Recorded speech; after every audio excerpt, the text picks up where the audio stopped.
सभी को नमस्कार। मैं कौशल कुमार और स्वागत है आपका हमारे चैनल स्टडी विद कौशल में। आज हम लोग फिजिक्स का अगला टॉपिक पढ़ने जा रहे हैं जिसका नाम है प्रॉपर्टीज ऑफ मैटर। ध्यान रखिएगा, ऐसे ऐसे प्रश्न को इसमें शामिल किया गया है जिसे आप लोगों ने काफ़ी डिटेल में पहले कभी नहीं पढ़ा होगा, जिस तरीके से मैं पढ़ा रहा हूँ। और मैं जब भी कोई चैप्टर पढ़ाता हूँ तो मैं उसे पूरा निचोड़ कर रख देता हूँ, यानी कि उस टॉपिक से रिलेटेड जितने भी प्रश्न होंगे और जो भी प्रश्न आपके एग्ज़ाम में पूछे गए हैं या पूछे जा सकते हैं, उन सभी प्रश्नों का संग्रह करके यहाँ पर रखा गया है और एक एक कंसेप्ट को पूरे डिटेल में एक्सप्लेन किया गया है। तो चलिए बिना लेट किए आज हम लोग स्टार्ट करते हैं अगला टॉपिक, प्रॉपर्टीज ऑफ मैटर, यानी कि पदार्थों के गुणधर्म। देखने से आपको लग रहा होगा कि ये केमिस्ट्री का टॉपिक है, लेकिन नहीं, केमिस्ट्री का टॉपिक नहीं है। इसमें फिजिक्स के चीज़ों को देखेंगे। फिजिक्स में प्रॉपर्टीज ऑफ मैटर में हमें क्या पढ़ना है। केमिस्ट्री में तो हम लोगों ने पढ़ लिए थे solid, liquid, gas, plasma, Bose, Einstein, condensate, इन पांचों चीज़ के बारे में पढ़ा था। लेकिन फिजिक्स में वही चीज़ अलग हो जाता है। देखते हैं, चलिए आइए प्रॉपर्टीज ऑफ मैटर में हम लोग का सिलेबस क्या है वो देखते हैं। सबसे पहले सॉलिड, फिर लिक्विड, फिर गैस, तीनों के बारे में पढ़ेंगे। सॉलिड और गैस को पहले पढ़ लेंगे, बाद में फिर लिक्विड के बारे में पढ़ेंगे, जिससे सबसे ज़्यादा प्रश्न पूछा जाता है वो है लिक्विड। ठीक है, सॉलिड में हम लोग को पढ़ना है इलास्टिसिटी, यानी कि इसे हिंदी में क्या बोलते हैं, प्रत्यास्थता।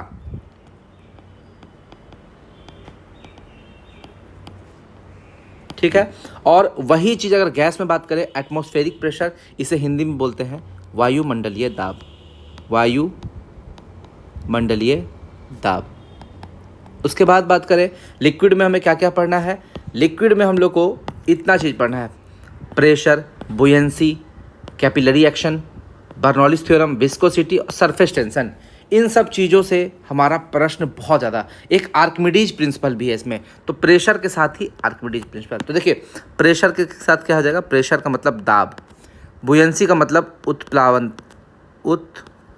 आधा पौ होता है ना, हाँ, उत्प्लावकता। ठीक है, कैपिलरी एक्शन यानी कि केशिका क्रिया, केशिका क्रिया। बर्नौलीज थ्योरम तो जान ही रहे, बर्नौलीज। विस्कोसिटी यानी कि श्यानता, और सरफेस टेंशन यानी कि पृष्ठ तनाव। ठीक है, ये है हमारा सिलेबस और इन सब चीज़ों को हम काफ़ी डिटेल में पढ़ने वाले हैं। सबसे पहले स्टार्ट करते हैं सॉलिड का इलास्टिसिटी, उसके बाद एटमॉस्फेरिक प्रेशर पढ़ेंगे। चलिए स्टार्ट करते हैं। इलास्टिसिटी यानी कि प्रत्यास्थता, ये सॉलिड का वह गुण है जिसके कारण वह अपने ऊपर लगने वाले बल के कारण होने वाले चेंज को अपोज करता है। यानी कि अगर आप किसी भी चीज़ को खींचते हैं, कोई भी चीज़ है, ये मान लीजिए सॉलिड का कोई मेटल है, इसको आप दोनों तरफ से खींचिए, लंबा करने की कोशिश कीजिए या इसको टेढ़ा करने की कोशिश कीजिए, तो आप जब उसमें ताकत लगाएंगे ना मेटल को, तो वो मतलब आपके ताकत से चेंज होगा, हल्का सा उसका मान लीजिए लंबाई बढ़ा, डेल्टा एल। फिर जब आप ताकत लगाना छोड़ दीजिएगा तो वो फिर वापस अपने लंबाई एल में आ जाएगा। यानी कि पहले लंबाई एल था, फिर एल से थोड़ा सा बढ़ा डेल्टा एल, फिर आप छोड़ दिए तो वापस अपना एल में आ गया। यानी कि वो वापस अपने फॉर्म में इसलिए आया क्योंकि वो अपना शेप रीगेन करना चाहता था, वो अपना शेप में वापस आना चाहता था। तो यही गुण होता है इलास्टिसिटी यानी कि प्रत्यास्थता। बहुत लोग से पूछेंगे सर सबसे ज़्यादा इलास्टिसिटी रबड़ में क्यों नहीं होता। रबड़ देखिए, रबड़ जो है, आप देखिएगा दोनों तरफ से खींचिएगा तो बहुत खींचा जाएगा। ठीक है, लेकिन याद रखिए रबड़ इलास्टिक सबसे ज़्यादा नहीं होता है, वो प्लास्टिक होता है। वो क्या है, वो एक प्लास्टिक बॉडी है। इलास्टिक बॉडी और प्लास्टिक बॉडी में अंतर होता है। प्लास्टिक बॉडी को आप जितनी बार खींचिएगा हर बार उसका शेप डिफॉर्म होगा।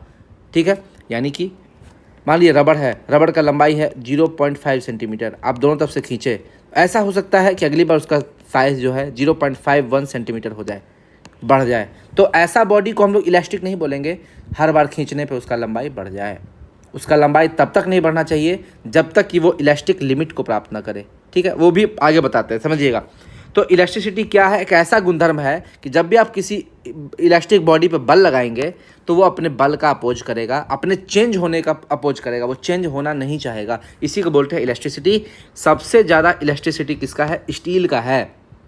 और मेटल्स में अगर बात करें, स्टील जो है वो मिश्र धातु है। क्या है, मिश्र धातु। ठीक है, इसमें आपका आयरन रहता है, निकेल रहता है, क्रोमियम हो सकता है, इसमें आपका कार्बन हो सकता है। तो स्टील, स्टेनलेस स्टील भी है, स्टील का पार्ट है, ये मिश्र धातु है।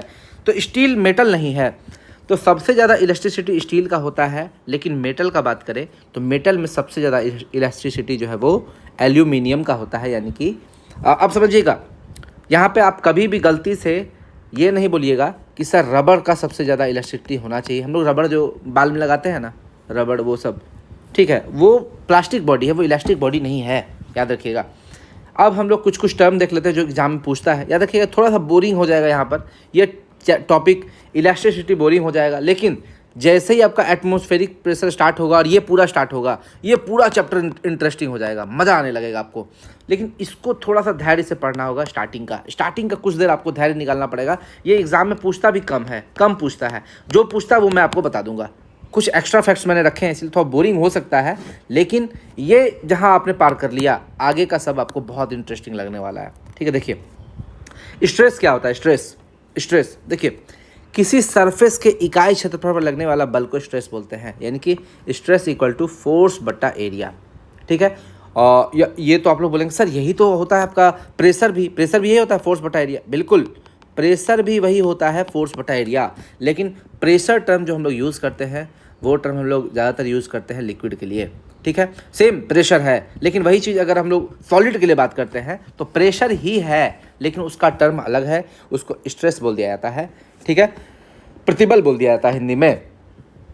तो किसी सरफेस के इकाई क्षेत्रफल पर लगने वाले बल को स्ट्रेस बोलते हैं। स्ट्रेस आपको याद इसलिए रखना है क्योंकि यूनिट एंड डायमेंशन में आपको इसका यूनिट पूछ देता है। इसका यूनिट है न्यूटन पर मीटर स्क्वायर। क्या इसका डायमेंशन बता सकते हैं? जो डायमेंशन प्रेशर का है वही डायमेंशन इसका होगा। तो देखिए इसका डायमेंशन क्या होगा, ML/T-2, और इसका हो जाएगा L स्क्वायर। तो इसका क्या हो जाएगा बताइए, ML-1T-2। ये प्रेशर का भी डायमेंशन है और ये आपका स्ट्रेस का भी डायमेंशन यही है। ठीक है, आगे बढ़ते हैं। स्ट्रेन यानी कि विकृति, कितना विकृति हुआ है। तो देखिए विकृति 3 तरह से हो सकता है, या तो वो लंबाई में हो, या तो वो उसका एरिया में हो, या कुछ एंगल घूम जाए, या वो वॉल्यूम में हो। 3 तरीके से चेंज हो सकता है विकृति 3 तरीके से हो सकता है। अब समझिएगा, स्ट्रेन को डिफाइन किया गया है चेंज इन कॉन्फ़िगरेशन बट्टा ओरिजिनल कॉन्फ़िगरेशन। यानी कि कितना चेंज हुआ है।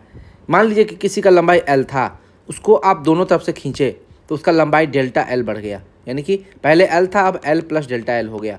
तो इसमें विकृति कितना हुआ, विकृति हुआ डेल्टा L बट्टा ओरिजिनल लंबाई L।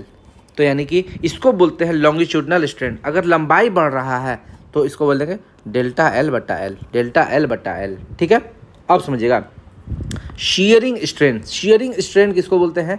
मान लीजिए कि ये कोई क्यूब है, ये कोई क्यूब है, ऐसे क्यूब। ठीक है, इस पे इधर साइड से टेंजेंशियल फोर्स लगा। टेंजेंशियल यानी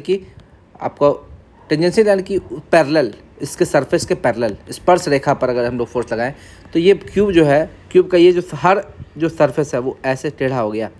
अब वो क्यूब ऐसे हो गया, टेढ़ा हो गया थोड़ा सा, ये थीटा एंगल से टेढ़ा हो गया। इसी एंगल को बोलते हैं शीयरिंग स्ट्रेन। कभी एग्जाम में नहीं पूछेगा, याद रखिएगा, बस हम बता दे रहे हैं। ठीक है, ये लॉन्गिट्यूडनल पूछ सकता है। और हाँ, याद रखिएगा, चूँकि लंबाई का भी यूनिट मीटर, इसका भी यूनिट मीटर, तो याद रखिएगा इसका कोई यूनिट नहीं होगा। स्ट्रेन का कोई यूनिट नहीं होता है, नो यूनिट। ठीक है, नो यूनिट। इसका डायमेंशन भी नहीं होगा, डायमेंशनलेस। ये यूनिटलेस डायमेंशनलेस क्वांटिटी है। यानी कि इसका विमा भी नहीं होगा और इकाई भी नहीं होगा। ये बड़ा ही इंटरेस्टिंग क्वेश्चन है, आगे समझिएगा। वॉल्यूम स्ट्रेन क्या होता है कि अगर मान लीजिए वॉल्यूम था पहले 10 लीटर, बढ़ के क्या हो गया 10.1 लीटर, तो शीयरिंग स्ट्रेन कितना हो जाएगा 0.1/10। ठीक है, यानी कि 1/100। तो यही चीज़ है, ये स्ट्रेन होता है। विकृति कितनी हुई है अब समझिएगा। हम लोग इलास्टिसिटी बोले किसको, कि किसी भी बॉडी को अगर हम लोग चेंज करना चाहते हैं फोर्स लगाकर, तो वो बॉडी क्या चाहता है, उस चेंज का अपोज करें। वो नहीं चाहता है चेंज होना। मान लीजिए हम लोग मान लीजिए लोहा का रड है, इसको हम लोग इधर साइड F फोर्स लगा रहे हैं, तो ये अपने अंदर उसके अपोजिट साइड एक इंटरनल फोर्स लगाएगा। यही फोर्स है हमारा इलास्टिसिटी, यही अपना बाहर से होने वाले चेंज को अपोज करेगा। हाँ, एक चीज़ और समझ लीजिए, अगर हम लोग अंदर की तरफ फोर्स लगा रहे हैं तो ये बाहर की तरफ फोर्स लगाएगा, जस्ट उल्टा, न्यूटन्स 3rd लॉ के हिसाब से। ठीक है, यही है आपका। लेकिन एक इलास्टिक लिमिट होता है। इलास्टिक लिमिट क्या होता है, the maximum limit of the external force at which the elastic properties are maintained is called elastic limit. एक लिमिट होता है जहाँ तक आप फोर्स लगाइएगा तो वो अपना इलास्टिसिटी को मेंटेन करेगा। जैसे मान लीजिए एक एल्यूमिनियम का रड है, ठीक है, 1 मीटर का, ठीक है। आप दोनों तरफ से फोर्स लगाएं 1 न्यूटन, ठीक है। इसका लंबाई चेंज नहीं हुआ, इसका लंबाई चेंज नहीं हुआ। फिर फोर्स आप बढ़ाते चले गए 2 न्यूटन, 3 न्यूटन, ठीक है। ये अपना इंटरनल अंदर में अपोज कर रहा है, इस फोर्स का कर रहा है। एक समय आप फोर्स बहुत बढ़ा दिए, 100 न्यूटन कर दिए, 400 न्यूटन कर दिए, इतना बढ़ा दिए तो क्या ये एल्यूमिनियम कब तक बर्दाश्त करेगा?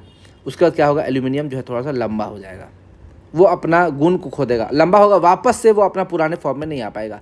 क्यों? क्योंकि आपने जो एक लिमिट था, मान लीजिए इस एल्यूमिनियम का लिमिट था कि ये 50 न्यूटन फोर्स तक बर्दाश्त कर पाएगा। इससे ज़्यादा फोर्स दीजिएगा वो डिफॉर्म हो जाएगा, यानी कि विकृति आ जाएगा उसमें, वो उसका लंबाई चेंज हो जाएगा।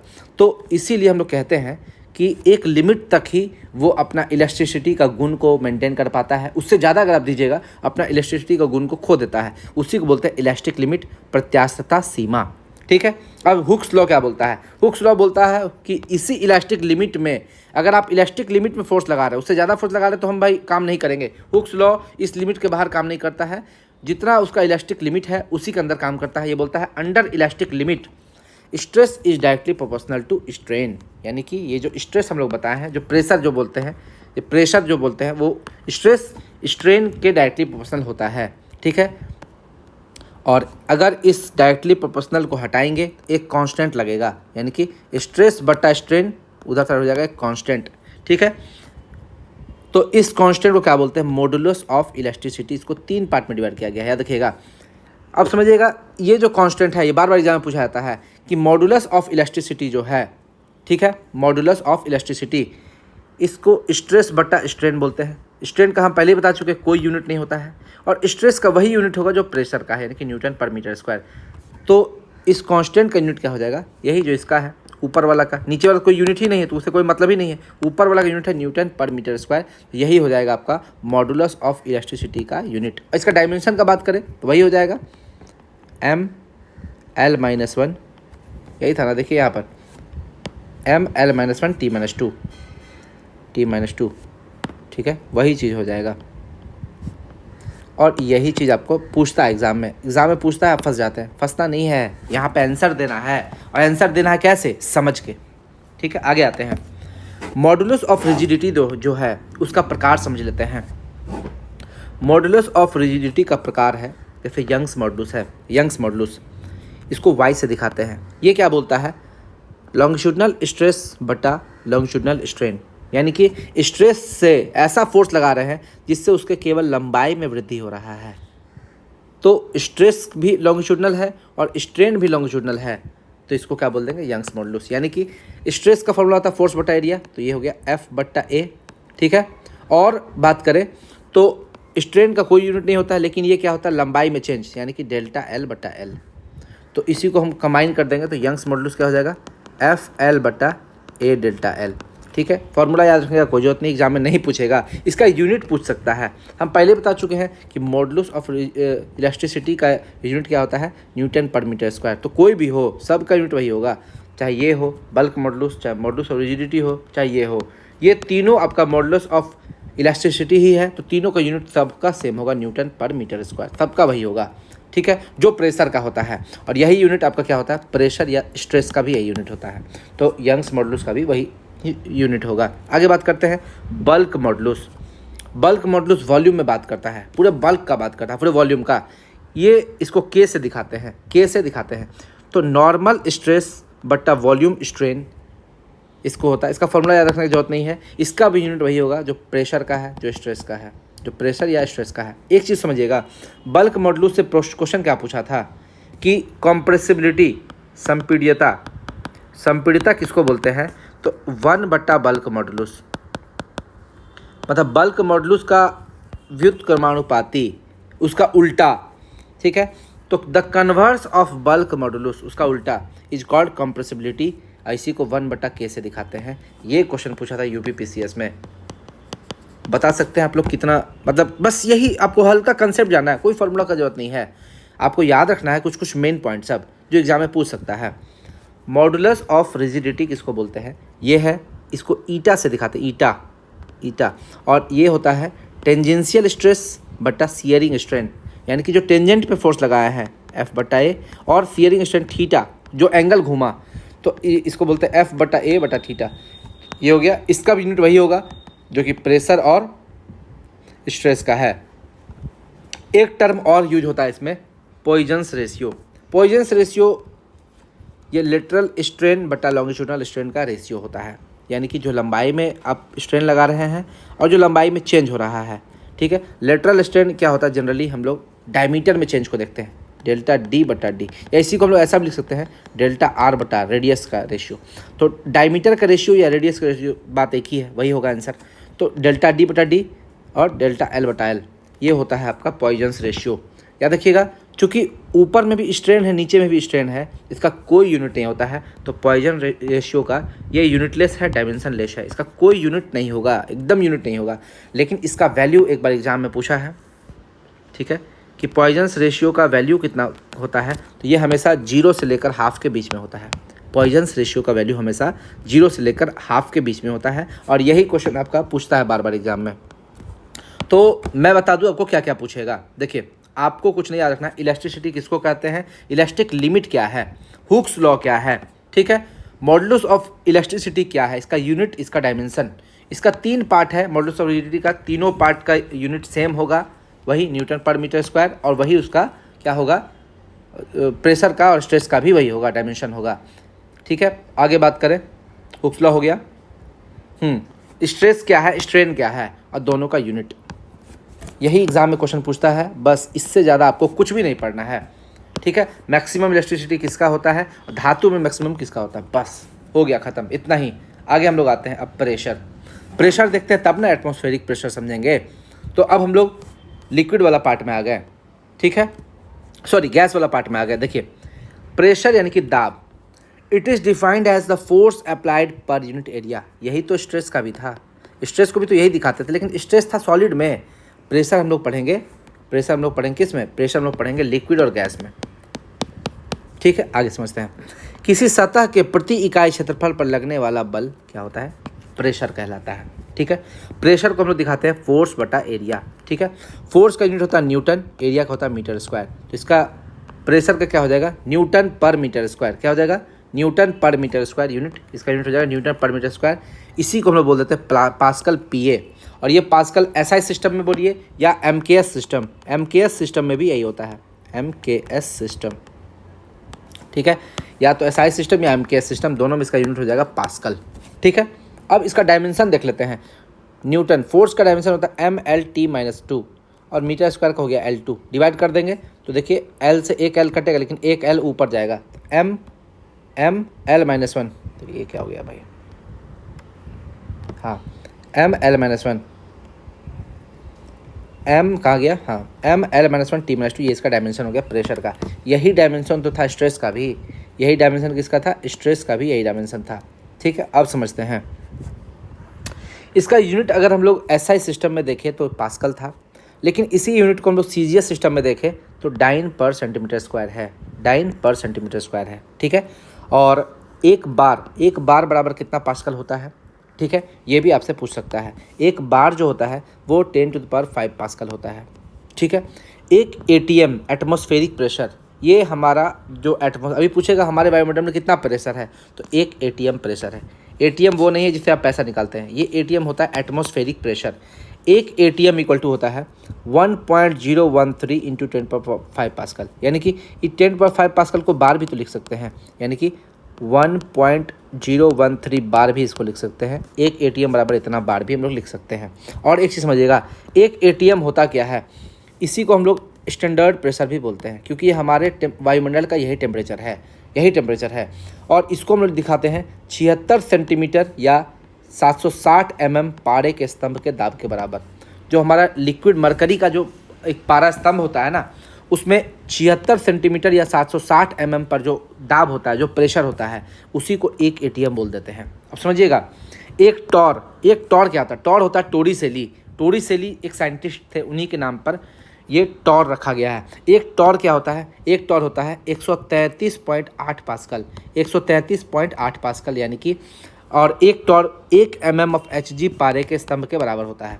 यानी कि अगर मरकरी का पारा 1 mm ऊपर चढ़ा या नीचे आया तो उसमें प्रेशर में कितना चेंज आएगा, 1 टॉर्क आएगा, यानी कि 133.8 पास्कल। तो यहाँ तो 76 सेंटीमीटर है या 760 है, तो इसको हम लोग 1 को हम लोग 1 टॉर भी लिख सकते हैं, यानी कि इसको 760 टॉर भी लिख सकते हैं हम लोग, 760 टॉर। ठीक है, तो यहाँ हम लोग समझ गए कि हमारा एक एटीएम क्या हुआ, एक एटीएम मरकरी का या तो 76 सेंटीमीटर दिया रहेगा, या तो 760 दिया रहेगा, या तो 760 टॉर दिया रहेगा, तीनों एक ही बात है। ठीक है, उसी को बोलते हैं एक एटीएम। और समझते हैं, दाब मापने के यंत्र को मैनोमीटर बोलते हैं, मैनोमीटर। ठीक है, मैनोमीटर। अब हम लोग समझते हैं एटमॉस्फेरिक प्रेशर। हाँ, एक चीज़ और समझिएगा, ये प्रेशर जो है ये वेक्टर नहीं है, स्केलर है। एक प्रश्न पूछा था किसी एग्ज़ाम में कि प्रेशर और इलेक्ट्रिक करंट इस दोनों का क्या होता है, मैग्नीट्यूड भी होता है और डायरेक्शन भी होता है। हम लोग जानते हैं वेक्टर किसको बोलेंगे, जिसमें परिमाण भी हो और दिशा भी हो, यानी कि मैग्नीट्यूड भी हो, डायरेक्शन भी हो। तो प्रेशर और इलेक्ट्रिक करंट ऐसा चीज़ है जिसमें मैग्नीट्यूड भी है, डायरेक्शन भी है। इसको तो वेक्टर हो जाना चाहिए, यानी कि सदिश राशि हो जाना चाहिए, लेकिन नहीं, प्रेशर और इलेक्ट्रिक करंट में परिमाण और दिशा दोनों होने के बावजूद भी ये वेक्टर नहीं है, ये स्केलर है। क्यों है स्केलर? क्योंकि ये वेक्टर लॉ ऑफ एडिशन को फॉलो नहीं करता है, वेक्टर लॉ ऑफ एडिशन। ठीक है, स्केलर देखिए, मान लीजिए किसी भी दो चीज़ को, अगर मान लीजिए 2 न्यूटन है और 3 न्यूटन है, जोड़ेंगे तो ज़रूरी नहीं है कि आपका 5 न्यूटन आएगा, ज़रूरी नहीं है कि आएगा, क्योंकि देखिए इधर अगर आपका 2 न्यूटन लग रहा है, ठीक है, इधर 2 न्यूटन और इधर आपका 3 न्यूटन लग रहा है, तो परिणामी बल आपका ये पाइथागोरस थ्योरम से निकलेगा √2² + 3²। तो ये वेक्टर लॉ ऑफ एडिशन होता है, इसको ट्रायंगल लॉ बोलते हैं, ट्रायंगल लॉ। एक इसी टाइप से लॉ होता है पैरेललोग्राम लॉ। ठीक है, पैरेललोग्राम लॉ, समांतर चतुर्भुज का एक नियम होता है। तो वो सब चीज़ आपको वेक्टर में दिखेगा, लेकिन प्रेशर और इलेक्ट्रिक करंट ये दोनों जो है वेक्टर लॉ ऑफ एडिशन को फॉलो नहीं करता है, क्योंकि इन लोग को देखते हैं कि वेक्टर का रूल से नहीं ऐड कर सकते हैं। इसको सिंपल आप जोड़ दीजिएगा ना, अगर 2 बार प्रेशर है और कहीं 3 बार प्रेशर है तो टोटल प्रेशर हो जाएगा हमारा 5 बार। इसमें कोई वेक्टर लॉ लगाने की जरूरत नहीं है, इसीलिए ये वेक्टर नहीं है। तो अगर आपसे क्वेश्चन पूछेगा एग्जाम में कि प्रेशर और इलेक्ट्रिक करंट, विद्युत धारा, दाब और विद्युत धारा में परिमाण और दिशा होने के बावजूद भी ये सदिश राशि इसलिए नहीं है क्योंकि ये वेक्टर लॉ ऑफ एडिशन को फॉलो नहीं करता है। ठीक है, आगे बढ़ते हैं। एटमॉस्फेरिक प्रेशर यानी कि वायुमंडलीय दाब क्या होता है। वायुमंडल में बहुत सारी गैसें हैं, समझिएगा। ये मान लीजिए वायुमंडल हमारा, मान लीजिए अर्थ है, अर्थ के ऊपर में बहुत सारी गैसें हैं, बहुत सारी गैस है। ये सभी गैस का अपना एक वजन है, वजन यानी कि फोर्स। वजन जो भार जो है वो फोर्स होता है, और कितने एरिया में लग रहा है उससे डिवाइड कर देंगे तो फोर्स बटा एरिया हो जाएगा दाब। यानी कि और किसी का भी भार ग्रेविटी के कारण होता है, गुरुत्वाकर्षण बल के कारण होता है, पृथ्वी के गुरुत्व के कारण होता है। इसलिए आप लोग कह सकते हैं it is defined as the force applied by column of air, यानी कि जो हमारा वायुमंडल में एयर है, जो हवा है, जो वायु है, पर यूनिट एरिया, उसको 1 यूनिट एरिया से डिवाइड कर देंगे तो वही हमारा वायुमंडलीय दाब हो जाएगा। और जनरली हमारे जो वायुमंडल का दाब है वो 1 एटीएम है, और 1 एटीएम किसको बोलते बता चुके हैं, 76 सेंटीमीटर ऑफ Hg मरकरी, या फिर 760 ऑफ Hg, और 1 को तो टॉर भी बोलते हैं, तो इसको 760 टॉर भी बोल देंगे। ठीक है, ये हमारा एटमॉस्फेरिक प्रेशर, एक हमारे वायुमंडल का यही एटमॉस्फेरिक प्रेशर है। अब समझिएगा, इसको हिंदी में समझ लेते हैं। पृथ्वी पर इकाई क्षेत्रफल पर वायु द्वारा लगाए गए भार को हम वायुमंडलीय दाब कहते हैं। चूंकि ये वायु का भार से डिफाइन होता है, इसलिए कहीं ना कहीं वायु का भार जो है वो रोल प्ले करता है। एक एग्जाम में क्वेश्चन पूछा था कि वायुमंडल का वेपर डेंसिटी कितना है, तो इसके लिए आपको उसका वायुमंडल का मॉलिक्यूलर वेट पता करना पड़ेगा। तो याद रखिएगा, जो हमारे वायुमंडल में जो एयर है वो मिक्सचर ऑफ गैसेज है, बहुत सारे गैस का मिक्सचर है। सभी गैसों को मिला के एक कॉमन वेट निकाला गया है जिसको बोलते हैं 28.96। ये हमारे वायुमंडल का अनुभार है। इसमें ऑक्सीजन का देखिएगा तो आपको ऑक्सीजन का 32 होता है अनुभार, O2, 16 दूनी 32। सल्फर का देखिएगा H2, तो उसका अलग हो जाएगा, 32 दूनी 64 हो जाएगा। तो जितने भी गैस आप निकालिएगा, H2 नहीं होता, सल्फर का S8 होता है, याद रखिएगा S8 होता है। तो 32 को आप 8 से गुणा कीजिए तो अनुभार आ जाएगा। आप ऐसा नहीं कर सकते, सबका भार अलग होता है। हाइड्रोजन का आपका 2 ही होता है, ठीक है, तो सबका भार अलग अलग है, लेकिन वायुमंडल का एक कॉमन भार निकाल दिया गया है जिसको बोलते हैं 28.96। तो हम लोग एक फार्मूला पढ़े थे केमिस्ट्री में कि vapour molecular weight equal to 2 into vapour density. ठीक है, तो मॉलिक्यूलर वेट हमको पता है कि 28.96 है, तो वेपर डेंसिटी इसको 2 से डिवाइड कर देंगे कितना है 14.48। तो अगर आपको मॉलिक्यूलर वेट पता है वायुमंडल का तो आप वेपर डेंसिटी निकाल सकते हैं। ये प्रश्न वो लोग उनसे नहीं बनता जिनको वायुमंडल का एटॉमिक वेट नहीं पता है, ठीक है। तो ये प्रश्न भी आप याद रख लीजिएगा। आगे समझते हैं, वायुमंडलीय दाब को बैरोमीटर से मापा जाता है। देखिए ऐसे दाब मापने के लिए क्या बताए थे, मैनोमीटर। किसी भी दाब को मापने के लिए क्या है, मैनोमीटर है, मैनोमीटर से मापा जाता है। लेकिन वायुमंडलीय दाब का बात करेंगे तो इसे बैरोमीटर से नापा जाता है। और बैरोमीटर को किसने डेवलप किया था, किसने खोज किया था, टोरिसेली नामक साइंटिस्ट ने इसको खोज किया था। और एक टॉर बराबर क्या होता है बता चुके हैं, एक टॉर जो होता है वो 1 mm ऑफ Hg के बराबर होता है। मरकरी का 1 mm में जो प्रेशर होगा, 1 mm ड्रॉप करेगा या तो राइज करेगा या तो नीचे आएगा या तो ऊपर आएगा। 1 mm नीचे या ऊपर आने में जितना प्रेशर लगता है उसको एक टॉर बोल देते हैं, एक टॉर। अब समझिएगा, ये तो हो गया वायुमंडलीय दाब मापने के लिए बैरोमीटर। सिर्फ दाब बोलेगा तो मैनोमीटर, लेकिन आपको रक्त दाब बोल देगा ब्लड प्रेशर मापने के लिए तो उसका आंसर हो जाएगा ब्लड प्रेशर मापने वाला यंत्र है स्फिग्नोमैनोमीटर। खोज कौन किए थे इसका, वॉन वॉस, ठीक है। एक हम बायोलॉजी में बताए थे स्टेथोस्कोप का खोज किसने किया था, रेनी लैनिक। ये सब आपको याद रखना है, बार बार एग्जाम में आप जितना रिपीट कीजिएगा आपको उतना याद होगा, ठीक है। अगला समझिएगा, बैरोमीटर जो होता है वो उसमें मरकरी या पारा भरा होता है। मरकरी या पारा जितना नीचे होगा या ऊपर होगा वही प्रेशर को डिसाइड करता है। अगर 1 mm नीचे आ गया, ठीक है, उसको एक टॉर बोल देंगे, ठीक है। अगर 1 mm ऊपर चला गया तो बोल देंगे एक टॉर बढ़ गया या घट गया, जो भी है। अब समझिएगा, ये तीन प्रश्न जरूर पूछता है एग्जाम में, जरूर पूछेगा एग्जाम में। पारे का रीडिंग अचानक से नीचे गिर गया तो क्या होगा, ये आंधी तूफान का सूचक है, ठीक है। अचानक ये मान लीजिए पारा है यहाँ पर था, सडनली ये नीचे आ गया, एकदम तेजी में नीचे आ गया तो क्या है, वो बता देगा कि आंधी या तूफान आने वाला है। पारे का रीडिंग अगर धीरे धीरे नीचे आए यानी कि बरसात यानी कि रेन होने वाला है, बारिश होने वाला है। अगर पारे का रीडिंग धीरे धीरे ऊपर उठे तो मौसम साफ है। मान लीजिए, अब एक आपको एग्जांपल देते हैं। मान लीजिए ये आपका घर है, आप छत पर सोए हुए, छत पर क्या कर रहे हैं, सोए हुए हैं। अचानक से आंधी तूफान आएगा, एकदम बहुत तेज़ बारिश। और ये आपका 5 फ्लोर है, मान लीजिए 5 फ्लोर है, आप नीचे रहते हैं, फर्स्ट फ्लोर पर रहते हैं। गर्मी लग रही थी, आप छत पे चले गए सोने के लिए, ठीक है। अचानक से आंधी तूफान आया, आप एकदम तेज़ी से नीचे उतरिएगा, छत पे नहीं रहिएगा, कहीं उड़ ना जाए, एकदम तेज़ी से नीचे। मतलब कि अगर आप अचानक नीचे गिर जाएंगे, तेज़ी से नीचे उतरिएगा तो वो हो जाएगा आंधी या तूफान का सूचक। लेकिन बारिश होता है, मान लीजिए बारिश हो गया, बारिश हो रहा है तो क्या कीजिएगा, बेड हटाइएगा, सब दोस्त को उठाइएगा, अरे उठो रे पानी पड़ रहा है, जितना आदमी वहाँ सुतल रहेगा सबको उठाइएगा, सबको उठा के बोलिएगा चलो नीचे, आराम से सब धीरे धीरे नीचे आइएगा। बारिश में सब क्या होगा, धीरे धीरे नीचे आएगा, लेकिन तूफान में दौड़ के नीचे भागेगा, ठीक है। अब उसके बाद मान लीजिए कि बारिश ख़त्म हो गया, उसका आप लोग क्या बोले, चलो देखते हैं छत पे जाके कैसा मौसम है। आप धीरे धीरे ऊपर जाइएगा, यानी कि धीरे धीरे ऊपर जाएगा, इसका मतलब मौसम साफ़ हो गया, मुआयना लेने के लिए जा रहे हैं। तो ये ट्रिक था याद रखने का, आप इसको याद रखिएगा, एग्जाम में इससे काफ़ी क्वेश्चन पूछता है, ठीक है। आगे, सबसे अधिक ऊंचाई पर पाए जाने वाले बादल का नाम क्या है, इसका नाम है सीरस क्लाउड। और बादल आकाश में तैरता क्यों है, जिसका भी डेंसिटी कम होगा वो आकाश में तैरेगा, ठीक है। तो बादल का डेंसिटी कम होता है इसलिए वो हवा में तैरता है, याद रखिएगा, ये भी प्रश्न पूछा हुआ है।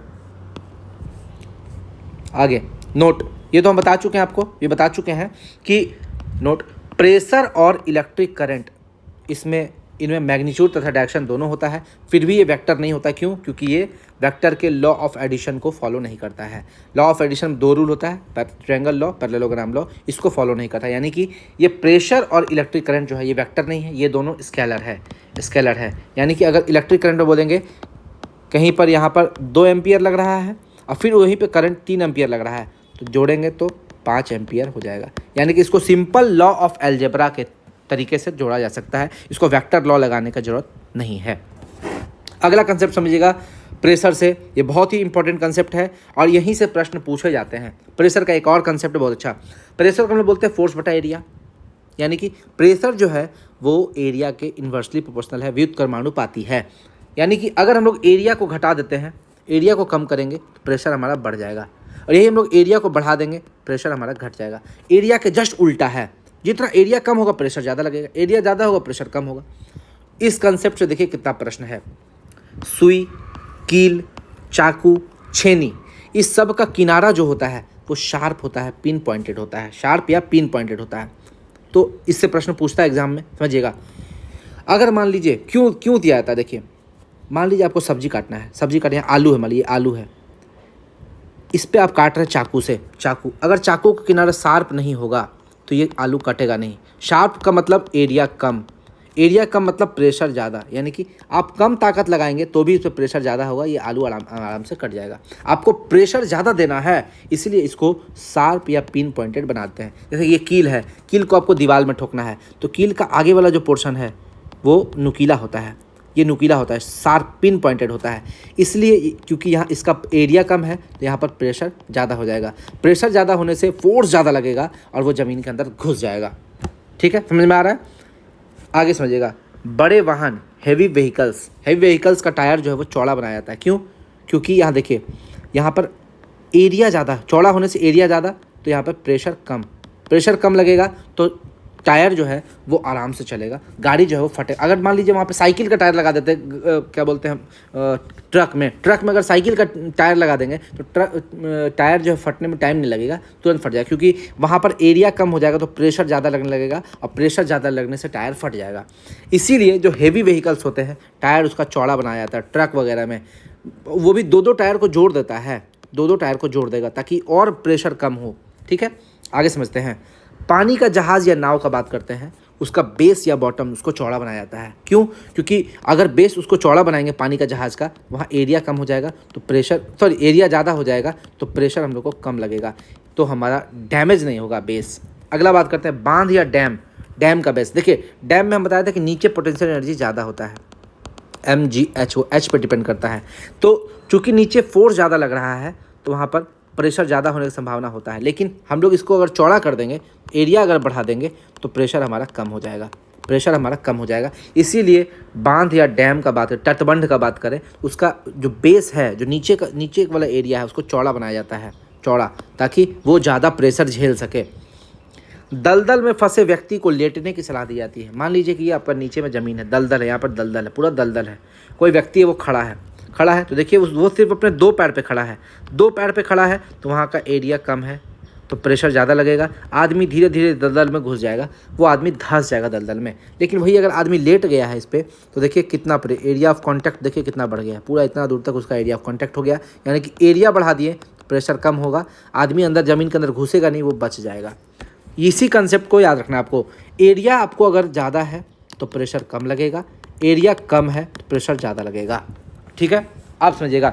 गुब्बारे को चाकू की तुलना में सुई से आसानी से फोड़ सकते हैं। ठीक है, मान लीजिए गुब्बारा है, एक सुई लगा दीजिएगा तो फूट जाएगा जल्दी, लेकिन चाकू से मारिएगा, चाकू से भी फूटेगा, लेकिन सुई से आप कम ताकत लगाइएगा, चाकू से आपको ज़्यादा ताकत लगाना पड़ेगा। ठीक है, आसानी से फोड़ सकते हैं सुई से। क्यों? क्योंकि सुई का क्या है, एरिया कम है तो वो प्रेशर ज़्यादा क्रिएट कर सकता है। अगला बात करते हैं। ये मान लीजिए एक ज़मीन है, ज़मीन पे एक कील लगा दिए, एक कील, ये पिन है, पिन, इस पर बैलून को डालेंगे तुरंत फूट जाएगा, बैलून फूट जाएगा। क्यों? एक पिन के कारण इसका एरिया कम है और प्रेशर ज़्यादा है। यहाँ पर हम लोग बहुत सारा पिन लगा दिए तो ये बैलून जो है इतना पिन पर ये अब लेट गया है, एक पिन नहीं है वो बहुत, तो ये बैलून नहीं फूटेगा। ये एक्सपेरिमेंट करके भी दिखाया था साइंटिस्ट ने, कहा था अगर एरिया अगर आपका बढ़ जाएगा तो प्रेशर आपका घट जाएगा।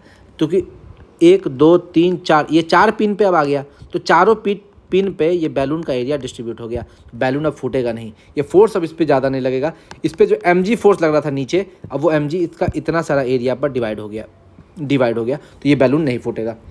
यही कंसेप्ट है प्रेशर का एरिया से, और इससे प्रश्न पूछे जाते हैं। आगे समझते हैं। देखिए एटमॉस्फेरिक प्रेशर जो होता है वो हाइट के व्युत्क्रमानुपाती होता है, जस्ट उल्टा होता है। यानी कि अगर आप ऊंचाई पर जाइएगा, आसमान में ऊपर जाइएगा तो प्रेशर आपका घटेगा, ऊंचाई बढ़ने से दाब घटता है, प्रेशर घटता है। ये कंसेप्ट को याद रखिएगा।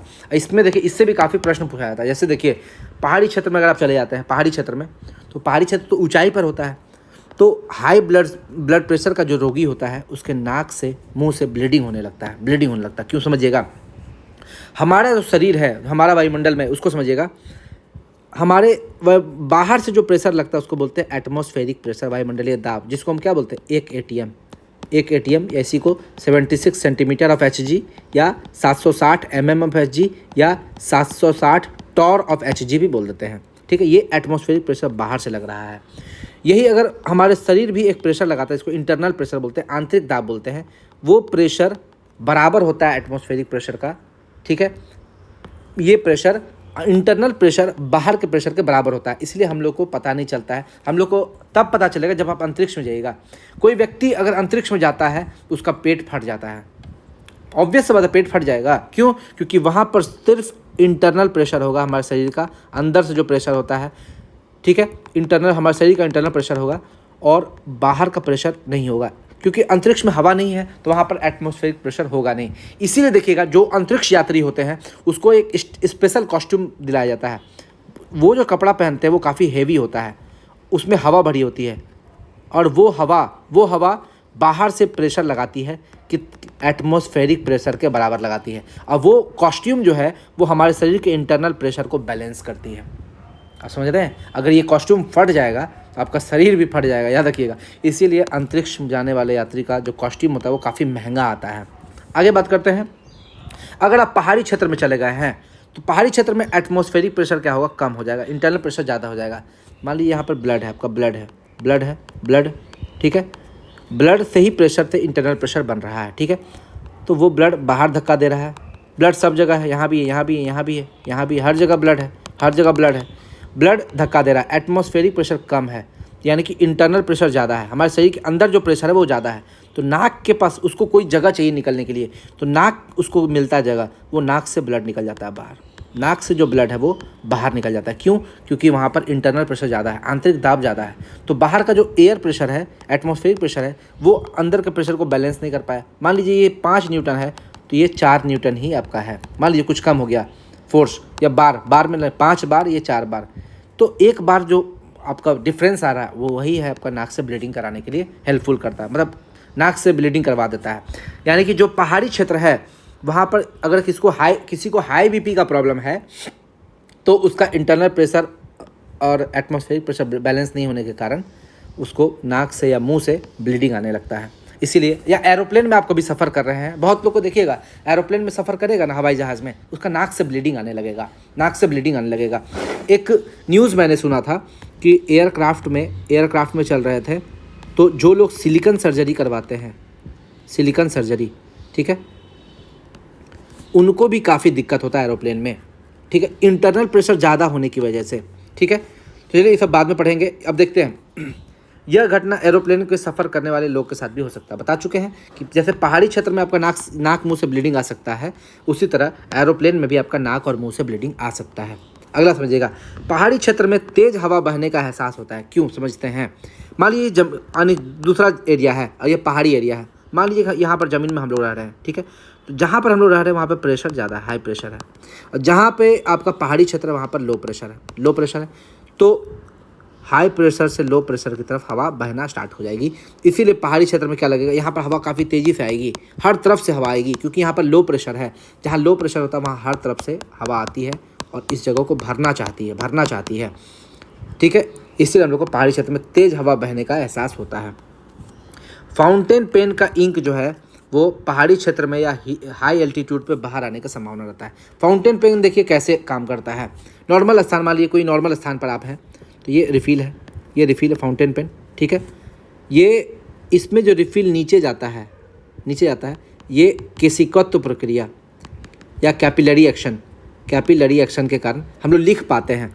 अगर हम लोग लिखते हैं पेन से तो वो कैपिलरी एक्शन है, लेकिन पेन का जो रिफ़िल यहाँ तक है, ये रिफ़िल बाहर क्यों नहीं आ पाता है? रिफ़िल गाढ़ा होता है, देखिएगा गाढ़ा, ठीक है, गाढ़ा इस टाइप से रिफ़िल को बनाया जाता है कि वो उसका जो रिफ़िल का जो इंटरनल प्रेशर है वो हमारे एटमॉस्फेरिक प्रेशर को बैलेंस कर ले। रिफ़िल यहाँ तक है तो रिफ़िल एक प्रेशर लगाएगा, उसको इंटरनल प्रेशर बोलेंगे, और ये हवा जो इसमें प्रेशर, यहाँ पे खाली जगह है, जहाँ खाली जगह होगा वहाँ पर एटमॉस्फेरिक प्रेशर लगेगा, तो इंटरनल प्रेशर एटमॉस्फेरिक प्रेशर के बराबर हो जाता है।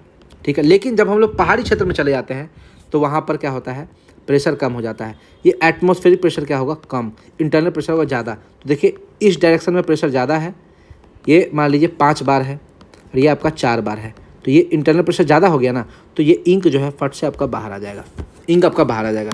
यही कंसेप्ट है फाउंटेन पेन में। आगे समझिएगा, धरातल से छोड़े गए बैलून ऊंचाई पर जाने पर फट जाते हैं। मान लीजिए ज़मीन से ये बैलून है, ये क्या है, बैलून है, बैलून। तो इसका कुछ इंटरनल प्रेशर है और बाहर से कुछ एयर प्रेशर है, एयर प्रेशर है, ठीक है। ये बैलून ऊपर गया, ऊपर गया, ऊपर जाइएगा जैसे, तो आपका एटमॉस्फेरिक प्रेशर क्या हो जाएगा, कम, और इंटरनल प्रेशर क्या हो जाएगा, ज़्यादा। तो जैसे इंटरनल प्रेशर ज़्यादा होगा, बैलून का वॉल्यूम बढ़ना स्टार्ट होगा, बढ़ना स्टार्ट होगा, उसका रेडियस बढ़ जाएगा। तो ये भी क्वेश्चन पूछता है कि जैसे आप ऊपर जाइएगा तो क्या होगा, बैलून का रेडियस बढ़ेगा, रेडियस बढ़ेगा, वॉल्यूम भी बढ़ेगा, वॉल्यूम भी बढ़ेगा। क्यों बढ़ेगा, क्योंकि बाहर का प्रेशर कम, ये जो बैलून है इसमें बाहर से प्रेशर कम लग रहा है, ये कम हो जाएगा। तो अंदर का प्रेशर ज़्यादा होगा तो बैलून को बाहर की तरफ ढकेलेगा, तो ये बैलून का साइज बड़ा हो जाएगा, साइज क्या होगा, बड़ा हो जाएगा। इसीलिए वॉल्यूम, बैलून का रेडियस और वॉल्यूम जो है, आयतन जो है, दोनों बढ़ जाएगा। एक समय वॉल्यूम इतना बढ़ जाएगा कि बैलून फट जाएगा। वॉल्यूम बढ़ते बढ़ते एक लिमिट तक ही बढ़ेगा ना, जब बढ़ते बढ़ते एक लिमिट को क्रॉस कर देगा तो बैलून जो है वो फट जाएगा। तो ये इतने सारे प्रश्न थे हमारे एटमॉस्फेरिक प्रेशर से संबंधित। अब देखिए कुछ प्रश्न और हैं। देखिए, वैसे पदार्थ जिनका टेम्परेचर बढ़ाने पर वॉल्यूम बढ़ता है उन पर pressure is directly proportional to melting point, यानी कि प्रेशर बढ़ाएंगे तो मेल्टिंग पॉइंट बढ़ेगा, प्रेशर घटाएंगे तो मेल्टिंग पॉइंट घटेगा। इसका एग्जांपल है बटर, घी, पैराफिन, मोम, ये एग्जांपल है। इसमें प्रेशर और मेल्टिंग पॉइंट डायरेक्टली प्रोपोर्शनल होता है, ठीक है। लेकिन कुछ पदार्थ ऐसे होते हैं जिनका टेम्परेचर बढ़ाएंगे तो वॉल्यूम घटता है, जस्ट उल्टा होता है, टेम्परेचर बढ़ाने पे आयतन घटता है। जब इसमें एग्जांपल दो ही याद रखना, आइस और बिस्मथ। आइस यानी कि बर्फ़, देखिए बर्फ़ और पानी का अगर बात करें तो बर्फ़ का आपका आयतन ज़्यादा होता है, ज़्यादा, पानी का आयतन कम। इसीलिए आप देखिएगा जब आप बर्फ़ जमाइएगा ना, पानी गिलास में या कांच का गिलास में आप बर्फ़ जमाइएगा, उसको पानी डाल के उसको फ्रिज में डाल दीजिएगा तो ये कांच टूटने का संभावना रहता है। ठंडा के मौसम में पाइप फट जाता है, क्यों, क्योंकि वो पानी जम के बर्फ़ बनता है ना, बर्फ़ बनेगा तो बर्फ़ का उसको वॉल्यूम ज़्यादा चाहिए, ये पाइप का वॉल्यूम कम पड़ जाता है तो पाइप फाड़ के निकल जाता है बाहर, ठीक है। तो ये वही चीज़ है। तो वैसे पदार्थ जिनका टेम्परेचर बढ़ाने पर वॉल्यूम घटता है उनके लिए प्रेशर और मेल्टिंग पॉइंट इन्वर्सली प्रोपोर्शनल होता है, यानी कि प्रेशर बढ़ाने पर मेल्टिंग पॉइंट घटता है और प्रेशर घटाने पर मेल्टिंग पॉइंट बढ़ता है। ये जस्ट उल्टा काम करता है, जैसे आइस और बिस्मथ। इसका हम लोग अनुप्रयोग आगे देखेंगे। और बॉइलिंग पॉइंट में तो हमेशा डायरेक्टली प्रोपोर्शनल। देखिए मेल्टिंग पॉइंट में तो डायरेक्टली भी हो सकता है, इन्वर्सली भी हो सकता है, ठीक है। लेकिन बॉइलिंग पॉइंट में हमेशा वो समानुपाती ही होगा। प्रेशर बढ़ेगा तो बॉइलिंग पॉइंट बढ़ेगा, प्रेशर घटेगा तो बॉइलिंग पॉइंट घटेगा। अब देखिए क्वेश्चन, ये 4 प्रश्न आपका एग्जाम में बार बार पूछता है, 4 प्रश्न हमेशा एग्जाम में बार बार पूछता है। पहला, बहता हुआ हिमखंड, ठीक है, कोई बर्फ़ का टुकड़ा है, बह रहा है, ठीक है, तो ऊपर से ना पिघल कर नीचे से पिघलता है, ठीक है। क्योंकि देखिए नीचे क्या है, उसका प्रेशर ज़्यादा है, तो प्रेशर ज़्यादा होने से मेल्टिंग पॉइंट उसका कम हो जाता है, मेल्टिंग पॉइंट कम हो जाता है। यानी अगर मान लीजिए 0 डिग्री सेल्सियस मेल्टिंग पॉइंट है तो उसका -10 डिग्री सेल्सियस मेल्टिंग पॉइंट हो जाएगा, कुछ कम हो जाएगा मेल्टिंग पॉइंट। इसीलिए वो क्या होगा, ऊपर से नहीं पिघलेगा, वो क्या होगा, नीचे से पिघलेगा, नीचे से रगड़ खाएगा, नीचे से पिघलेगा। अब देखिए एक चीज़ और, बर्फ़ के 2 टुकड़े को अगर आपस में हम लोग रगड़ते हैं तो बर्फ़ क्या होगी, पिघल जाएगी, या कभी कभी ये भी देता है चिपक भी जाएगी, बर्फ़ चिपक जाएगी, ठीक है। तो ये इसलिए होता है क्योंकि बर्फ़ को जब हम लोग रगड़ेंगे तो टेम्परेचर बढ़ाएंगे, टेम्परेचर बढ़ता है, टेम्परेचर बढ़ने से उसका वॉल्यूम घटता है, ठीक है। तो वो क्या होगा, इसीलिए उसका क्या होगा, मेल्टिंग पॉइंट, प्रेशर बढ़ने से मेल्टिंग पॉइंट घट जाएगा, यानी कि वो बर्फ़ पिघल जाएगा। यानी कि अगर वो 0 डिग्री सेल्सियस पर मेल्ट होता था तो अब -10 डिग्री सेल्सियस पर मेल्ट होगा। एक एग्जांपल बता रहे हैं, अगर कोई बर्फ़ 0 डिग्री सेल्सियस पर मेल्ट होता था, -10 डिग्री सेल्सियस पर मेल्ट करेगा। इसका मतलब अगर -4 डिग्री सेल्सियस दे रहे हैं, वहाँ पर बर्फ़ नहीं होगा, वहाँ पर पानी ही रहेगा। ऐसे नॉर्मली -4 डिग्री सेल्सियस पर वो बर्फ़ बन जाता, 0 पर बर्फ़ है तो उससे माइनस करेंगे तो सब पर बर्फ़ ही रहेगा। लेकिन चूंकि इसका मेल्टिंग पॉइंट कम हो गया है तो 0 डिग्री सेल्सियस से अब -10 डिग्री सेल्सियस पर वो बर्फ़ बन रहा है। इसका मतलब कहीं ना कहीं -4 -5 कुछ भी लीजिए, वहाँ पर वो बर्फ़ ही रहेगा। यानी कि जो नीचे वाला एरिया है बर्फ़ का, ये जहाँ पर वो हिमखंड बह रहा है, उसका नीचे वाला एरिया, उसका मेल्टिंग पॉइंट कम हो गया, यानी कि वो पानी बन जाएगा तुरंत। मेल्टिंग पॉइंट कम होने से वो क्या हो जाएगा, पानी बन जाएगा।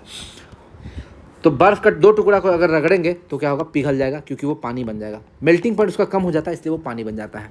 ठीक है, यही कंसेप्ट यहाँ पे यूज होता है। अगला, प्रेशर कुकर में खाना जल्दी पकता है। क्यों? क्योंकि प्रेशर बढ़ने से बॉइलिंग पॉइंट बढ़ता है, ये कंसेप्ट है। ठीक है, प्रेशर बढ़ाएंगे तो हमारा बॉइलिंग पॉइंट बढ़ जाएगा, यानी कि जो 100 पर पक रहा था वो अब 140 डिग्री सेल्सियस पर पकेगा। ठीक है, यानी कि देखिए एक्चुअली होता क्या है, मान लीजिए ये कुकर, इसमें आप पानी उबाल रहे हैं, तो जैसे ही इसका 100 डिग्री सेल्सियस होता, ये पानी जो है भाप बनना स्टार्ट कर देती, भाप बनना स्टार्ट हो जाती। ठीक है, और ये भाप बन जाती, या भाप यहाँ पे जमा हो जाता। ठीक है, लेकिन प्रेशर कुकर में क्या होता कि ये 100 पर नहीं 140 पर भाप बनना स्टार्ट होगी, यानी कि जब तक वो भाप नहीं बनता है, पढ़े होंगे कि पानी से जब तक भाप नहीं बनेगा, पानी से जब तक वो वेपर नहीं बनेगा, तब तक उसका टेम्परेचर 100 डिग्री सेल्सियस ही रहता है। ये इसी को तो बोलते हैं लेटेंट हीट, गुप्त ऊष्मा। तो अगर वो 100 डिग्री सेल्सियस से ज़्यादा उसका तापमान हो रहा है, तो उसको 140 डिग्री सेल्सियस मिल रहा है, तो खाना आसानी से पक जाएगा। खाना क्या होगा, आसानी से पक जाएगा, क्योंकि कुकर के अंदर जो तापमान है वो 100 से ज़्यादा है, अब समझिएगा पहाड़ी क्षेत्र में क्या होता है, खाना पकाना कठिन होता है। क्यों? पहाड़ी क्षेत्र में जब जाइएगा तो वहाँ पर जैसे हाई एल्टीट्यूड पे जाएगा, प्रेशर वहाँ कम हो जाता है, तो प्रेशर कम होने से बॉइलिंग पॉइंट कम हो जाएगा। तो जो 100 पर आपका खाना पकता था, हो सकता है आपको उसको 40 डिग्री सेल्सियस या 80 हो जाए, 90 हो जाए, ठीक है, कम हो जाए। तो पहाड़ी क्षेत्र पर जब आप जाइएगा तो ऐसा भी हो सकता है आप खाना को 1 घंटा से उबाल रहे हैं और खाना अभी भी कच्चा ही रह जाए, ऐसा हो सकता है। क्यों? क्योंकि वहाँ पे जो आपको बॉइलिंग पॉइंट है वो 100 से कम हो गया है, आपको तापमान मिल ही नहीं रहा ज़्यादा, आपको 80 मिल रहा है, तापमान ज़्यादा मिल ही नहीं रहा है, तो खाना पकाने में दिक्कत होगा। ठीक है, आगे समझते हैं। ठीक है, अब हम लोग कुछ कंसेप्ट को देखेंगे, उसके बाद समझेंगे। कुछ कंसेप्ट को हम लोग समझने का यहाँ पे कोशिश करेंगे। चलिए देखते हैं। ये एक कंटेनर है, कोई पात्र है, कोई कंटेनर है। इस कंटेनर में ये जो ग्रीन कलर दिख रहा है आपको, इस कलर में लिक्विड भरी हुई है। क्या है? लिक्विड नहीं, फ्लूइड कह दीजिए। फ्लूइड आपका गैस भी हो सकती है और फ्लूइड आपकी लिक्विड भी हो सकती है। फ्लूइड का मतलब है जिसमें बहने की प्रवृत्ति हो, उसको फ्लूइड बोलते हैं। फ्लूइड जिसको हिंदी में क्या बोलते हैं, तरल, जिसमें बहने की प्रवृत्ति हो, ये आपका लिक्विड भी हो सकता है और गैस भी हो सकता है। तो यहाँ मान लीजिए कि कोई फ्लूइड बसा हुआ है, फ्लूइड है, ठीक है, कोई फ्लूइड है। अब समझिएगा, यहाँ पर बहुत सारे पॉइंट दिखाए गए हैं, A point, B point, C point, D point, E point, F point. A और बी जो है वो सेम हॉरिजॉन्टल लाइन पे है, यानी कि एक क्षैतिज रेखा पर है। जमीन के पैरेलल लाइन को बोलते हैं हॉरिजॉन्टल लाइन। तो ए और बी सेम हॉरिजॉन्टल लाइन पर है, ठीक है। सी और डी सेम हॉरिजॉन्टल लाइन पर है। डी और एफ सेम हॉरिजॉन्टल लाइन पर है। ए सी डी ये सेम वर्टिकल लाइन पर है और ये B E F same vertical line पर है। समझिएगा। अब पहला रूल क्या कहता है, उसको समझते हैं। पहला रूल कहता है कि pressure on the same horizontal level is equal. एक ही क्षैतिज रेखा पर तरल में दाब समान होता है, ठीक है। अब समझिए, यानी कि ए और बी जो सेम हॉरिजॉन्टल लाइन पर है, इसका प्रेशर समान होगा, इसका प्रेशर क्या होगा, समान होगा, ठीक है। उसी तरह सी और ई में प्रेशर समान होगा, डी और एफ में प्रेशर समान होगा, यानी कि pressure A equal to pressure B, pressure C equal to pressure E, pressure D equal to pressure F. क्योंकि सेम हॉरिजॉन्टल लाइन पर है इसलिए प्रेशर समान होगा। आगे दूसरा कंसेप्ट समझते हैं। दूसरा कंसेप्ट क्या बोलता है कि जैसे जैसे हम फ्लूइड में ऊपर से नीचे की तरफ जाएंगे प्रेशर बढ़ेगा, यानी कि ए से सी की तरफ गए तो सी का प्रेशर ज़्यादा होगा, फिर सी से डी आए तो डी का प्रेशर ज़्यादा होगा। उसी तरह बी से ई पर आए तो ई का प्रेशर हमारा ज़्यादा होगा, ठीक है। और ई से एफ पर आए तो एफ का प्रेशर ज़्यादा होगा, यानी कि pressure of D is greater than pressure at C is greater than pressure at A. सबसे कम प्रेशर ए पर होगा क्योंकि ऊपर से सबसे ऊपर है। जो सबसे नीचे होगा, जिसकी गहराई सबसे ज़्यादा होगी, याद रखिएगा यहाँ पर गहराई से बात की जाती है, डेप्थ, गहराई से। तो ये दूसरा कंसेप्ट हमारा हो गया। दूसरा, तीसरा कंसेप्ट समझते हैं। तीसरा कंसेप्ट क्या बोलता है, ये प्रेशर जो है, प्रेशर वो इसका फॉर्मूला होता है रो डी जी, या इसको कहीं कहीं एच डी जी भी बोल देते हैं, ठीक है। रो डी जी क्या है, देखिए, रो है हमारा डेंसिटी यानी कि घनत्व। रो क्या है, लिक्विड का, ये जो अंदर में जो लिक्विड है उस लिक्विड का डेंसिटी है, घनत्व है। डी क्या है, डेप्थ है यानी कि गहराई है, ठीक है। मान लीजिए ए से सी की तरफ आएंगे तो ए सी हो जाएगा हमारा गहराई, ए से डी की तरफ आएंगे तो ए डी हो जाएगा हमारा गहराई, ठीक है। और जी क्या है हमारा, एक्सेलरेशन ड्यू टू ग्रेविटी यानी कि गुरुत्वीय त्वरण है। अगर मान लीजिए प्रेशर एट सी का बात कर रहे हैं, सी पर कितना प्रेशर होगा, तो जो ए पर प्रेशर है उससे ज़्यादा होगा, ठीक है। सी का प्रेशर जो है वो ए के प्रेशर ज़्यादा होगा, लेकिन कितना ज़्यादा होगा, जितना इसका डिस्टेंस है, यानी कि रो डी जी है, तो डी की जगह क्या होगा, गहराई ए सी हो जाएगा, डी की जगह ए सी हो जाएगा, रो तो वही है, जी वही है, यानी कि pressure at C equal to pressure at A plus इतना। तो चूंकि ए से प्लस कर रहे हैं इसलिए ए से ज़्यादा है, ए से ज़्यादा सी का प्रेशर है। अब सी से ज़्यादा डी का प्रेशर, तो इसमें देखिए pressure at D equal to pressure at C plus, इससे कुछ ज़्यादा है तो प्लस रो इंटू गहराई कितनी है, सी से डी में सी डी गहराई है, सी से डी को जोड़ देंगे तो सी डी हो जाएगा, सी डी इंटू जी।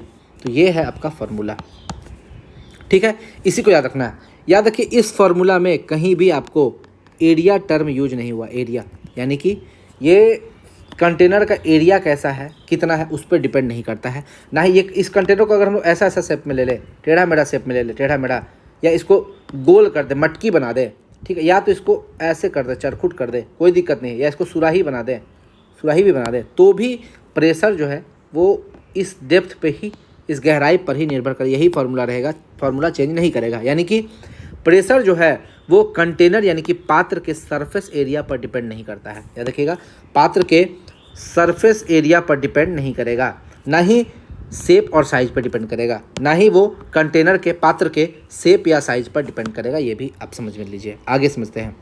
एक कंसेप्ट है, ये क्वेश्चन पूछता है, ये जो कंटेनर है, पात्र है, इसमें पानी भरा हुआ, लिक्विड भरा हुआ है, 3 जगह छेदा किए हैं, ए बी सी। देखिए ए की गहराई है D1, बी की गहराई है D2 और सी की गहराई है D3। ये है फ्री सरफेस यानी कि मुक्त क्षेत्र, मुक्त सतह से जितनी गहराई होगी वही आपका प्रेशर डिसाइड करता है। तो समझ लीजिए D1 से बड़ा है D2 से बड़ा है D3। देखिएगा ये D1 जो ए का गहराई है उससे बड़ा है D2, उससे बड़ा है D3। और जब इसमें छेद करेंगे तो यहाँ से पानी निकलेगा। तो देखिए जो D1 से पानी निकलेगा वो सबसे सामने गिरेगा, यहाँ पर गिरेगा। D2 से जो है पानी वो ज़्यादा दूर गिरेगा और D3 से जो पानी वो और ज़्यादा दूर गिरेगा। समझ गए? यानी कि अगर D1 से बड़ा D2 से बड़ा D3 है तो ये जो दूरी को x1 x2 x3 लिखे हैं तो x1 से बड़ा x2 से बड़ा x3 हो जाएगा। क्यों? क्योंकि A पर जो प्रेशर है उससे ज़्यादा है B पर प्रेशर, उससे ज़्यादा C पर प्रेशर। प्रेशर एट A उससे बड़ा है B, उससे बड़ा C। तो जहाँ पर प्रेशर ज़्यादा होगा वो ज़्यादा दूर तक जाएगा, x3 तक जाएगा। इसीलिए जो C है वो सबसे ज़्यादा दूर जाएगा। ये भी आपको फोटो दिखाकर क्वेश्चन पूछ सकता है। टॉरिसेली थ्योरम क्या बोलता है? टॉरिसेली थ्योरम कि मान लीजिए कि ये एक कंटेनर है, यहाँ पर आपको फ्लूइड डाल दिया है, फ्लूइड लिक्विड, और यहाँ पर बीच में एक छेद कर दिया। तो यहाँ से एक वेलोसिटी v से निकलेगी बाहर, v वेलोसिटी से पानी बाहर निकलेगी। इसको बोलते हैं इफ्लक्स या बहिर्वाह वेग। कहीं भी छेदा कर दीजिए, ये बहिर्वाह वेग जो है ये मुक्त सतह से कितना इसका गहराई h उस पर डिपेंड करता है, या इसको d भी लिख दीजिए, कोई दिक्कत नहीं। h मुक्त सतह से किसका कितना है, तो इसका वेलोसिटी का फॉर्मूला होता है √2gh। इसी को बोलते हैं टॉरिसेली थ्योरम। ठीक है। अगर मान लीजिए इसका बात करें, ए का बात करें, ए पर कितना होगा √2gd1, क्योंकि यहाँ पर गहराई d1 है। बी पर कितना होगा वेलोसिटी √2gd2, और सी पर कितना होगा √2gd3, क्योंकि गहराई उसका इतना ही है। ठीक है। ये था टॉरिसेली थ्योरम, इसको भी आप लोग समझ गए। आगे आते हैं। इसी कंसेप्ट का यूज करके हम लोग समझते हैं कि पानी की टंकी जो होती है, देखते होंगे बड़ा बड़ा टंकी बनाता है पानी, या अपने घर पे भी आप टंकी बनाते हैं, सबसे ऊपर बनाते हैं। पानी की टंकी को घर की छत पर सबसे अधिक ऊंचाई पर लगाया जाता है। ये मान लीजिए पानी का टंकी है, आपका घर का सबसे ऊपर ही लगाइएगा। क्यों लगाइएगा? और छेदा जो कीजिएगा वो बीच में नहीं कीजिएगा, सबसे नीचे कीजिएगा, नीचे में छेदा कीजिएगा, नीचे, यहाँ पर नीचे में आप छेदा कीजिएगा। ऊपर में छेदा कीजिएगा तो प्रेशर कम ना हो मिलेगा, नीचे छेदा कीजिएगा यहाँ पर प्रेशर ज़्यादा। यहीं से आप पाइप को जोड़ दीजिएगा, वही पाइप आपके घर में सब नल वल में जाएगा। यानी कि तो पानी का पाइप टंकी के सबसे निचले पोर्शन में से ले जाया जाता है। क्यों? क्योंकि नीचे प्रेशर ज़्यादा आता है, क्योंकि नीचे का प्रेशर ज़्यादा होता है, जिससे पूरे घर के नलों में पानी का प्रवाह तेज हो सके। यहाँ पर अगर मान लीजिए यहाँ से छेदा कीजिएगा तो इतना h हो जाएगा। h कितना हो जाएगा? इतना हो जाएगा। और सभी जितना भी नल, नहीं तो कभी कभी क्या होता है, नल खोलिएगा ना, नल में पानी का प्रेशर ही नहीं मिलेगा आपको। नल में अगर आपको पानी का प्रेशर चाहिए तो टंकी को डाल दीजिए सबसे ऊपर वाला, घर के जितना सबसे ऊपर है वहाँ पर डाल दीजिए, और छेदा कीजिए सबसे नीचे वाला जगह पर। यही कंसेप्ट को, ये आपका कंसेप्ट है टॉरिसेली थ्योरम। ठीक है। इसी कंसेप्ट पे वो काम करता है, प्रेशर वाला कंसेप्ट पे काम करता है। आगे समझते हैं। अब आते हैं हम लोग पास्कल्स लॉ। पास्कल का नियम क्या कहता है? पास्कल का नियम कहता है कि जब किसी बर्तन में रखे हुए लिक्विड की मुक्त सतह पर लगाया जाता है, मान लीजिए कोई भी बर्तन है, ये बर्तन और ये उसका फ्री सरफेस है, वहाँ पर कोई भी आप फोर्स लगाइए, प्रेशर लगाइए, ठीक है। जब भी किसी बर्तन के या लिक्विड की मुक्त सतह पर कोई फोर्स लगाया जाता है, छूट गया देखिए, फोर्स होगा यहाँ पर, ठीक है, फोर्स लगाया जाता है, तो उस लिक्विड के द्वारा फोर्स को हर डायरेक्शन में इक्वली डिस्ट्रीब्यूट कर दिया जाता है। यानी कि आप इस पर जो भी फोर्स लगाइएगा ना, वो सब जगह समान रूप से फैलेगा, सब जगह समान रूप से फैलेगा, वो हर जगह प्रेशर को इक्वली डिस्ट्रीब्यूट करेगा। यानी कि पास्कल्स लॉ प्रेशर के बारे में बोलता है, ये फोर्स को नहीं, प्रेशर को इक्वली डिस्ट्रीब्यूट करेगा। प्रेशर डिस्ट्रीब्यूट्स इक्वली, यही बोलता है पास्कल्स लॉ, यही बोलता है Pascal's law. Force equally distribute नहीं होगा, प्रेशर, तो यहाँ पे फोर्स नहीं, यहाँ पे सुधार लीजिए, प्रेशर को हर जगह वो इक्वली डिस्ट्रीब्यूट कर देता है, ठीक है, यहाँ सुधर गया। अब देखिए इसी पास्कल्स लॉ पर हमारा हाइड्रोलिक मशीन काम करेगा। जितने भी हाइड्रोलिक मशीन है, देखिएगा आजकल दीवान उठाने के लिए भी हाइड्रोलिक मशीन का यूज होता है कि आपको ताकत कम लगाना पड़े, ठीक है। हाइड्रोलिक प्रेस, दरवाजों में भी आपका हाइड्रोलिक लगा होता है। दरवाजा को तेज़ी से खींचने की कोशिश कीजिएगा, बंद नहीं होगा, क्योंकि दरवाज़ा तेज़ी से ढकेलिएगा तो टूटने का डर रहता है, वो अपने आप धीरे धीरे बंद हो जाएगा, वो हाइड्रोलिक मशीन लगा होता है। हाइड्रोलिक प्रेस कहीं का देखिएगा, वो ऊपर में ऐसे रहता है, एक्सपेरिमेंट करके दिखाता है कि बॉल को कभी चूट कर देगा, कभी कोई चीज़ को चूट कर देगा, कभी कागज़ को दबा देगा, वो प्रेस होता है, इसको ब्रह्म प्रेस भी बोलते हैं, ब्रह्म प्रेस, ठीक है। तो वो प्रेस में यूज होगा, या हाइड्रोलिक लिफ्ट में यूज होगा, किसी चीज़ को उठाने के लिए। देखते होंगे जब आप कार वॉश कराने के लिए जाते हैं, तो उठाता है, ऊपर उठाता है ना, वो उठाने और गिराने में भी हाइड्रोलिक लिफ्ट का यूज होता है। हाइड्रोलिक ब्रेक का यूज होता है ट्रेन वगैरह में, ठीक है, बड़े बड़े गाड़ियों में, जहाँ पर द्रव्यमान ज़्यादा है, कम फोर्स लगाकर आप ज़्यादा बड़ी चीज़ को रोक सकते हैं, वहाँ पर आपको हाइड्रोलिक ब्रेक का यूज होता है। इन चार, जहाँ भी हाइड्रोलिक वर्ड यूज हो गया, हाइड्रोलिक को हिंदी में बोलते हैं द्रव चालित, तो आपसे क्वेश्चन पूछेगा कि हाइड्रोलिक ब्रेक में क्या लगेगा, तो आपको पास्कल लॉ लगेगा। हाइड्रोलिक मशीन में पास्कल लॉ, प्रेस में पास्कल लॉ, हाइड्रोलिक लिफ्ट में भी पास्कल लॉ। जहाँ भी हाइड्रोलिक वर्ड आपका यूज हो गया, आपको तुरंत पास्कल्स लॉ एग्जाम में आंसर मार देना है, यही आपका ट्रिक है। अब समझते हैं होता क्या है, ये होता क्या है, समझिए पास्कल्स लॉ होता क्या है। देखिए ये मान लीजिए एक आपका पतला नली है और आगे चला के इसको चौड़ा कर दिया गया है, यानी कि आप क्लियरली समझ सकते हैं ये P1 है, यहाँ पर आप ये पिस्टन से इसको नीचे दबा रहे हैं, वहाँ पर P1 प्रेशर दे रहे हैं, और यहाँ का एरिया कम है, यानी कि A1 आपका कम है, यहाँ एरिया आपका कम है, और यहाँ पर फोर्स F1 लग रहा है। मान लीजिए फोर्स F1 लग रहा है, आप जो नीचे दबा रहे हैं उससे कुछ फोर्स लगेगा ना। तो पास्कल लॉ क्या बोलता है, पास्कल का नियम क्या बोलता है कि जो आप नीचे दबाएं, जिस फोर्स से दबाएं, तो उस फोर्स के चलते आपका प्रेशर कितना क्रिएट होगा, F/A। ये प्रेशर सब जगह सेम होगा, यहाँ भी P होगा, यहाँ भी P होगा, यहाँ भी P होगा, यहाँ पर भी P होगा। यानी कि पास्कल्स लॉ क्या बोलता है कि इधर साइड जो प्रेशर आप लगाए P1 और इधर साइड जो प्रेशर आपका निकला P2, वो दोनों बराबर होगा, P1 बराबर P2 होगा। यही बोलता है पास्कल लॉ। ये अंदर में पूरा फ्लूइड भरा हुआ है, अंदर पूरा लिक्विड भरा हुआ है, फ्लूइड भरा हुआ है।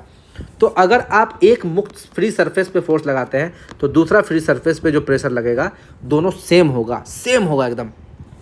तो पहला वाला प्रेशर का फॉर्मूला लगाइए F1/A1, दूसरा प्रेशर का फॉर्मूला F2/A2, क्योंकि यहाँ पर फोर्स लग रहा है F2 और एरिया है आपका बड़ा है A2, एरिया ज़्यादा है यहाँ पर। अब इससे अगर हम लोग F2 निकालने की कोशिश करें तो A2 वहाँ चला जाएगा, तो F1 × A2/A1, ठीक है। अब समझिएगा F1 तो आपका फिक्स है, जो आप फोर्स लगा रहे हैं वो फिक्स है, लेकिन अगर मान लीजिए कि एरिया ऑफ A2 बड़ा है और A1 छोटा है, तो ये A2/A1 क्या हो जाएगा, 1 से ज़्यादा, यानी कि F2 जो है वो F1 से ज़्यादा हो जाएगा। यानी कि अगर A2 बड़ा है तो F2 बड़ा हो जाएगा F1 से। और यही कंसेप्ट को समझिएगा कि अगर मान लीजिए यहाँ पर कार रख दीजिएगा, यहाँ पर आप कार रख दीजिएगा, कार, और आप यहाँ से ताकत लगा रहे हैं, आप 4 न्यूटन ताकत लगा रहे हैं, यहाँ पर आपको 6 न्यूटन ताकत मिलेगा। क्यों? क्योंकि यहाँ का एरिया कम है, यहाँ एरिया ज़्यादा है, तो जहाँ पर एरिया ज़्यादा होगा वहाँ फोर्स भी ज़्यादा मिलेगा। इसीलिए समझिएगा कि आप यहाँ कम ताकत लगाकर यहाँ पर ज़्यादा बड़ी वस्तु को उठा सकते हैं। अगर मान लीजिए आपको बोल देगा कि कार को उठाए, यहाँ पर एक कार है, ये क्या है, कार है, आपको बोलेगा हाथ से उठाइए कार को आप ज़िंदगी में कितना भी ताकत लगा लीजिए, औकात नहीं आपका कि इस कार को उठा लीजिएगा। लेकिन यहाँ पर अगर हाइड्रोलिक मशीन का यूज़ कीजिएगा तो आप क्या कीजिएगा, यहाँ पर एरिया एकदम पतला कर दीजिएगा, और पतला कीजिएगा तो और अच्छे से उठेगा। मान लीजिए इसको आप और पतला कर दिए तो ये इसको दबाइएगा तो और आसानी से कार उठ जाएगा, क्योंकि A1 जितना कम होगा, एरिया जितना कम होगा, ये फोर्स उतना ही ज़्यादा होगा। अर्थात यदि हम कम एरिया पर कोई फोर्स अप्लाई करेंगे तो अधिक एरिया वाले सरफेस पर यह अधिक फोर्स लगाएगा। और यही होता है, यही कंसेप्ट को बोलते हैं hydraulic machine, hydraulic press, hydraulic lift, hydraulic brake. इसी सिद्धांत पर काम करता है। वो कम ताकत लगाएगा और ज़्यादा आउटपुट लेगा। ठीक है, यही, और ये काम करता है कि इस पर पास्कल्स लॉ पे। आगे आते हैं, कोहेसिव एंड एडहेसिव फोर्स क्या होता है समझते हैं। हमेशा कोहेसिव और एडहेसिव फोर्स जो है ये पदार्थ के अणुओं के बीच लगता है, इसलिए इसको इंटरमॉलिक्यूलर फोर्स भी बोल देते हैं। ठीक है, कोहेसिव फोर्स यानी कि ससंजक बल, ये होता क्या है, the attractive forces among the molecules of same substance. समान प्रकार के अणुओं के मध्य जो फोर्स लगता है उसको कोहेसिव फोर्स बोलते हैं। इसी बल के कारण सॉलिड यानी कि ठोस का एक निश्चित आकार होता है। इसी फोर्स के कारण, मान लीजिए एक ही टाइप का मॉलिक्यूल है, जैसे पानी है, पानी तो उसके अंदर सब जगह क्या होगा, H2O ही होगा, यानी कि H2 होगा और O2 होगा। इसी के मिलने से तो पानी बना है, तो सब जगह उसको H2O ही मिलेगा, उसके अलावा उसको कुछ नहीं मिलेगा। पानी का बात कर रहे हैं, सेम प्रकार का अणु है, हर जगह उसको H2O ही मिल रहा है। लेकिन अगर मान लीजिए अलग अलग प्रकार का अणु है, ये दीवार है, मान लीजिए यहाँ पर दीवार है, दीवार पे पानी मार दिए, पानी दीवार पे चिपक गया, पानी दीवार पे चिपक गया, तो दीवार में आपका अलग है मॉलिक्यूल, सॉलिड का मॉलिक्यूल है, अब पानी आपका लिक्विड का मॉलिक्यूल्स है, तो वो दोनों मॉलिक्यूल्स अलग हो गया, तो सॉलिड और लिक्विड अलग हो गया, या लिक्विड लिक्विड है, कोई मान लीजिए पानी है उसमें तेल डाल दिए, मॉलिक्यूल अलग हो गया। ठीक है, आप समझिएगा, सॉलिड लिक्विड का बात करें या लिक्विड सॉलिड का बात करें तो वहाँ पर आपका क्या हो जाता है, एडहेसिव फोर्स हो जाता है, एडहेसिव फोर्स हो जाता है।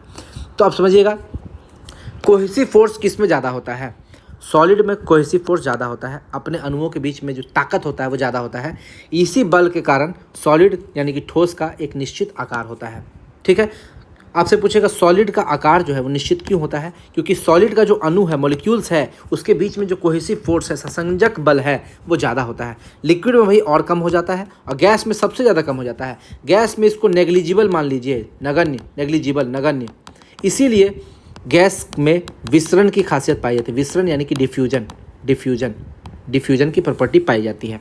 देखिए, द्रवों में ससंजक बल का मान ठोस की अपेक्षा कम होता है, बताए थे, लिक्विड में सॉलिड से थोड़ा कम होता है। लेकिन गैस में बात करें, कोहेसिव फोर्स लगभग नगण्य होता है, जीरो होता है। इसलिए गैस देखिएगा रैंडमली जहाँ तहाँ मूव करते रहेगा, और इस प्रॉपर्टी को बोलते हैं डिफ्यूजन यानी कि विसरण। अब यही खासियत है, खाना में गंध का पता कैसे चलता है, विसरण के कारण, यानी कि डिफ्यूजन के कारण। मान लीजिए आप किचन में खाना बना रहे हैं, किचन, ये आपका किचन रूम है, और किचन में आपकी मम्मी खाना बना रही है, आप अपने रूम में बैठे हुए हैं, आपको मस्त मस्त सेंट आ रहा है। क्यों? क्योंकि गैस जो है वो आपका किचन से, गैस का मॉलिक्यूल्स आपके नाक तक आ गया है। और गैस का मॉलिक्यूल्स अगर कहीं से भी, अगर कोई परफ्यूम लगाया है तो दूर से ही आपको पता चल जाता है। क्यों? उसी को बोलते हैं विसरण, डिफ्यूजन। क्यों? क्योंकि गैस में जो है कोहेसिव फोर्स कम है, वो तुरंत एक जगह से दूसरी जगह भाग जाएगा, गैस एक जगह स्थित नहीं रहेगा। देखिए, हम आपको बताए थे, चंद्रमा में बात किए थे, चंद्रमा में आपको एटमॉस्फेयर नहीं होता है। क्यों? क्योंकि चंद्रमा में जो है आपको इसके वेलोसिटी जो है, पलायन वेग बहुत कम होता है, तो सारा गैस जो है निकल जाता है बाहर। सॉलिड कहाँ निकलता है भाई, सॉलिड में विसरण होता ही नहीं है, गैस में विसरण होता है। इसीलिए चंद्रमा से सारी गैस बाहर निकल जाती है, चंद्रमा पर एटमॉस्फेयर होता ही नहीं है। इसीलिए चंद्रमा पर अगर हम लोग कुछ भी बोलेंगे तो दूसरा व्यक्ति को सुनाई नहीं देगा, किसी भी दूसरे व्यक्ति को सुनाई नहीं देगा।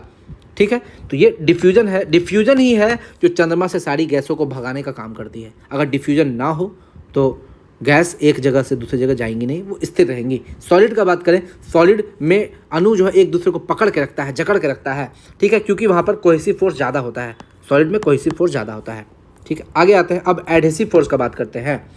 Attractive forces between the molecules of two different substances, यानी कि असमान प्रकार के अणुओं के मध्य जो आकर्षण बल होता है उसको एडहेसिव फोर्स बोलते हैं। अब समझिए, बोर्ड पर हम लोग चौक या मार्कर से लिखते हैं एडहेसिव फोर्स के कारण। क्यों? बोर्ड का मॉलिक्यूल अलग है और चौक का मॉलिक्यूल अलग है। ये चौक जाकर वहाँ पर चिपक जाता है, बोर्ड पर। क्यों? क्योंकि वहाँ पर एडहेसिव फोर्स ज़्यादा है, आसंजक बल ज़्यादा है।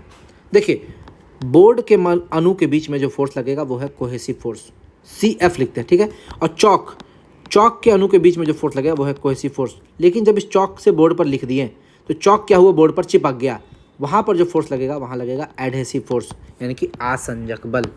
ठीक है, आ का मतलब आओ, मुझ में चिपक जाओ, ठीक है, ऐसे आप याद रख सकते हैं।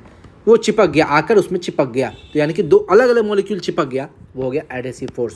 ठीक है, अब समझिएगा, पेपर पर आप पेन से या पेंसिल से या स्केच से लिखते हैं, तो पेपर है, पेपर में जो पेपर के अणु एक दूसरे से चिपके हुए वो है कोहेसिव फोर्स।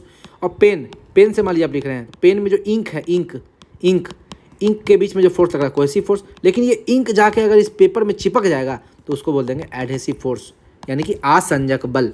दीवार पर आप पेंट करते हैं, दीवार पर जो आप पेंट करते हैं ग्रीन कलर, रेड कलर, अगर मान लीजिए दीवार पर पेंट चिपकता ही नहीं, तो क्या ज़िंदगी में कभी आप उतना पैसा खर्चा करके पेंट करवाते? नहीं करवाते। तो दीवार पर जो पेंट होता है वो एडहेसिव फोर्स के कारण उसमें चिपक जाता है। फर्श पर जो गंदगी है या चिकनाई है या धब्बा है, कोई भी कचरा का धब्बा है, वो आपको फर्श गंदी क्यों होती है? क्योंकि वहाँ पर एडहेसिव फोर्स जो है, वो गंदगी का एडहेसिव फोर्स फर्श से जाके चिपक जाता है। पानी से वस्तुओं का भीग जाना, पानी से किसी वस्तु का भीग जाना जो है वो भी एडहेसिव फोर्स का एग्जाम्पल है। अब समझिएगा, एक कंसेप्ट है यहाँ पर, अगर एडहेसिव फोर्स सॉलिड और लिक्विड का ज़्यादा हो कोहेसिव फोर्स से, तो liquid wet the solid, liquid जो है वो सॉलिड को वेट कर देगा, गीला कर देगा। ठीक है, जैसे आपको एग्जांपल, कांच में आप पानी डालिए, तो पानी जो है कांच को भिंगा देगा। लेकिन वही अगर कांच में आप मरकरी डाल दीजिए, तो मरकरी का अणु के बीच में अपने इतना ज़्यादा फोर्स होता है, मरकरी का अणु अपने आप को नहीं छोड़ता है, वहाँ कोहेसिव फोर्स बहुत ज़्यादा होता है। ठीक है, कोहेसिव फोर्स ज़्यादा होता है, यानी कि अपना मॉलिक्यूल्स के बीच में ही इतना मतलब ताकत है कि वो कांच से जाकर नहीं चिपकेगा। तो जैसे आप मरकरी को कांच में डालिएगा, वो कांच को भिंगाएगा ही नहीं, बाहर निकालिएगा तो निकल भी जाएगा। इसीलिए मरकरी का यूज होता है थर्मामीटर में। देखिए, अगर एडहेसिव फोर्स से ज़्यादा हो कोहेसिव फोर्स, तो liquid does not wet the surface solid, यानी कि लिक्विड जो है सॉलिड को नहीं भिंगाएगा। जैसे पानी कांच को भिंगा देता है, क्यों? क्योंकि वहाँ पर आसंजक बल ज़्यादा है, एडहेसिव फोर्स ज़्यादा है। जहाँ पर भी चिपक जाएगा, यानी कि कांच को भिंगा दिया, बताए थे चिपक जाएगा, मुझ में चिपक जा, हम ट्रिक बताए थे। तो कांच को भिंगा दिया भाई, क्यों भिंगा दिया? क्योंकि आसंजक बल ज़्यादा। लेकिन मरकरी कांच को नहीं भिंगा पाया, यानी कि इसके मॉलिक्यूल्स के बीच में फोर्स ज़्यादा है, वो कांच से क्यों जाएगा भाई? वो ससंजक बल उसमें ज़्यादा है। तो यही कंसेप्ट है, आगे समझते हैं। अब अगला चीज़ हम लोग समझते हैं सरफेस टेंशन। हाँ, ये हम बता रहे थे कि थर्मामीटर में मरकरी का यूज क्यों होता है। थर्मामीटर में मरकरी का यूज इसलिए होता है क्योंकि मरकरी का थर्मल एक्सपेंशन बहुत ज़्यादा होता है। ठीक है, थोड़ा सा भी टेम्परेचर उसको मिलेगा तो तुरंत एक्सपेंड कर जाएगा। और जैसे एक्सपेंड कर, मान लीजिए किसी का बुखार लगा हुआ है, तो उसका शरीर में जैसे अपना वो मुंह में डालेगा थर्मामीटर, तो मुंह उसका गर्म है, तो थर्मामीटर बढ़ना स्टार्ट करेगा, क्योंकि अंदर में मरकरी है। बढ़ेगा बता देगा कि हाँ आपका 104 डिग्री बुखार है, 103 डिग्री बुखार है, वो बता देगा आपको, क्योंकि मरकरी ही एक्सपेंड होता है, वो आपको बताता है। तो उसका सबसे पहला कंसेप्ट तो है कि थर्मल एक्सपेंशन ज़्यादा होता है। दूसरा, अगर मान लीजिए कांच है, ये कांच में अगर मरकरी चिपक जाता है तो क्या उसको आगे बढ़ने देता है? नहीं, मरकरी कांच में चिपकता ही नहीं है, इसीलिए कांच में वो आराम से आगे बढ़ता है, मरकरी में चिपकेगा ही नहीं। इसीलिए दोनों खासियत है, मरकरी का थर्मल एक्सपेंशन भी ज़्यादा होता है और मरकरी कांच में चिपकता नहीं है, इसलिए उसका यूज थर्मामीटर में किया जाता है। और चलिए आगे बढ़ते हैं। अगला हम लोग का चीज़ है, वो अगला जो हम लोग पढ़ने जा रहे हैं वो है सरफेस टेंशन, यानी कि पृष्ठ तनाव। काफ़ी प्रश्न एग्जाम में से पूछा जाता है। देखिए, किसी लिक्विड के फ्री सरफेस पर को सिकोड़ने की क्षमता के कारण जो फ्री सरफेस जो है, मुक्त पृष्ठ, उसका क्षेत्रफल को मिनिमम करने की प्रवृत्ति को पृष्ठ तनाव कहते हैं। यानी कि समझिए, यहाँ पर आपका बहुत सारा मॉलिक्यूल्स है और सारा मॉलिक्यूल्स हर डायरेक्शन में फोर्स लगा रहा है, देखिए यहाँ पर अंदर में जो फोर्स है, किसी भी मॉलिक्यूल्स का फोर्स वो हर डायरेक्शन में है, ठीक है, उससे कोई दिक्कत नहीं है। लेकिन जो फ्री सरफेस पर है, ऊपर में जो है, उसमें ऊपर की तरफ फोर्स नहीं लग रहा है, क्योंकि ऊपर कोई भी लिक्विड नहीं है। जो यहाँ पर है, इसमें सिर्फ और सिर्फ इतना डायरेक्शन में फोर्स लग रहा है, यानी कि इसमें ऊपर की तरफ कोई फोर्स लग ही नहीं रहा है। तो क्या करेगा, ये कोशिश करेगा कि इस फ्री सरफेस को डाउन करे, यानी कि ऐसे करे, या फिर नीचे ऐसे करने का भी कोशिश कर सकता है। सरफेस का एरिया वो चाहेगा कि मिनिमम कर दें, सरफेस का एरिया को मिनिमम कर दे, और इसी खासियत को बोलते हैं सरफेस टेंशन, पृष्ठ तनाव। वो इस तरह से सिकोड़ेगा अपने आप को, सरफेस इस तरह से मोड़ेगा कि वो चाहेगा कि मेरा सरफेस एरिया जो है मिनिमम हो जाए, या फिर पोटेंशियल एनर्जी मिनिमम हो जाए, पोटेंशियल एनर्जी हमारा उसका मिनिमम हो जाए। ये भी कंसेप्ट है, याद रखिएगा। अब समझते हैं सरफेस टेंशन को हम लोग डिफाइन कैसे करते हैं, फोर्स बटा लेंथ, ठीक है। यानी कि अगर किसी में कुछ भी फोर्स लग रहा है, इकाई लंबाई पर जो फोर्स लगेगा उसको बोलते हैं सरफेस टेंशन, ठीक है। फोर्स का यूनिट क्या होता है, न्यूटन, और लंबाई का मीटर, यानी कि सरफेस टेंशन का यूनिट है न्यूटन पर मीटर।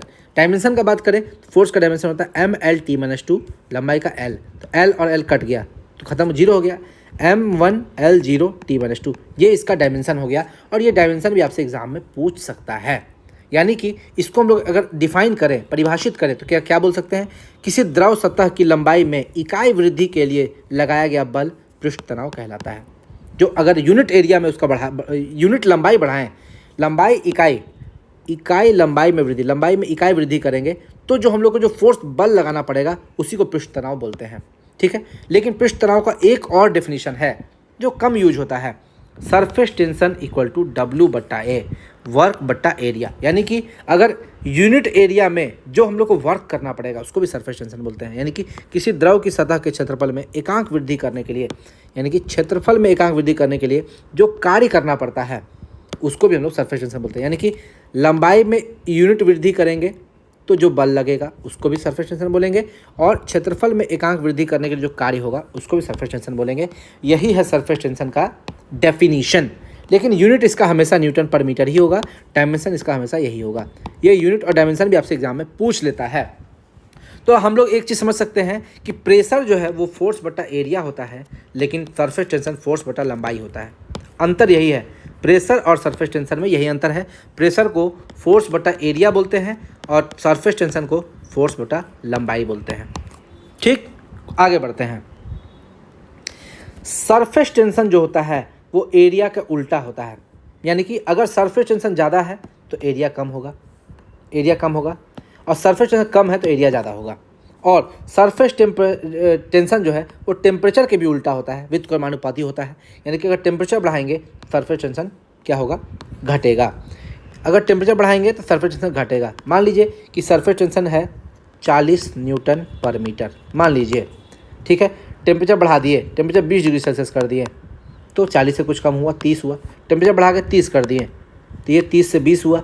टेम्परेचर बढ़ा के 40 किए, टेम्परेचर बढ़ा के 100 किए, मान लीजिए किसी समय तो ये 0 हो जाएगा।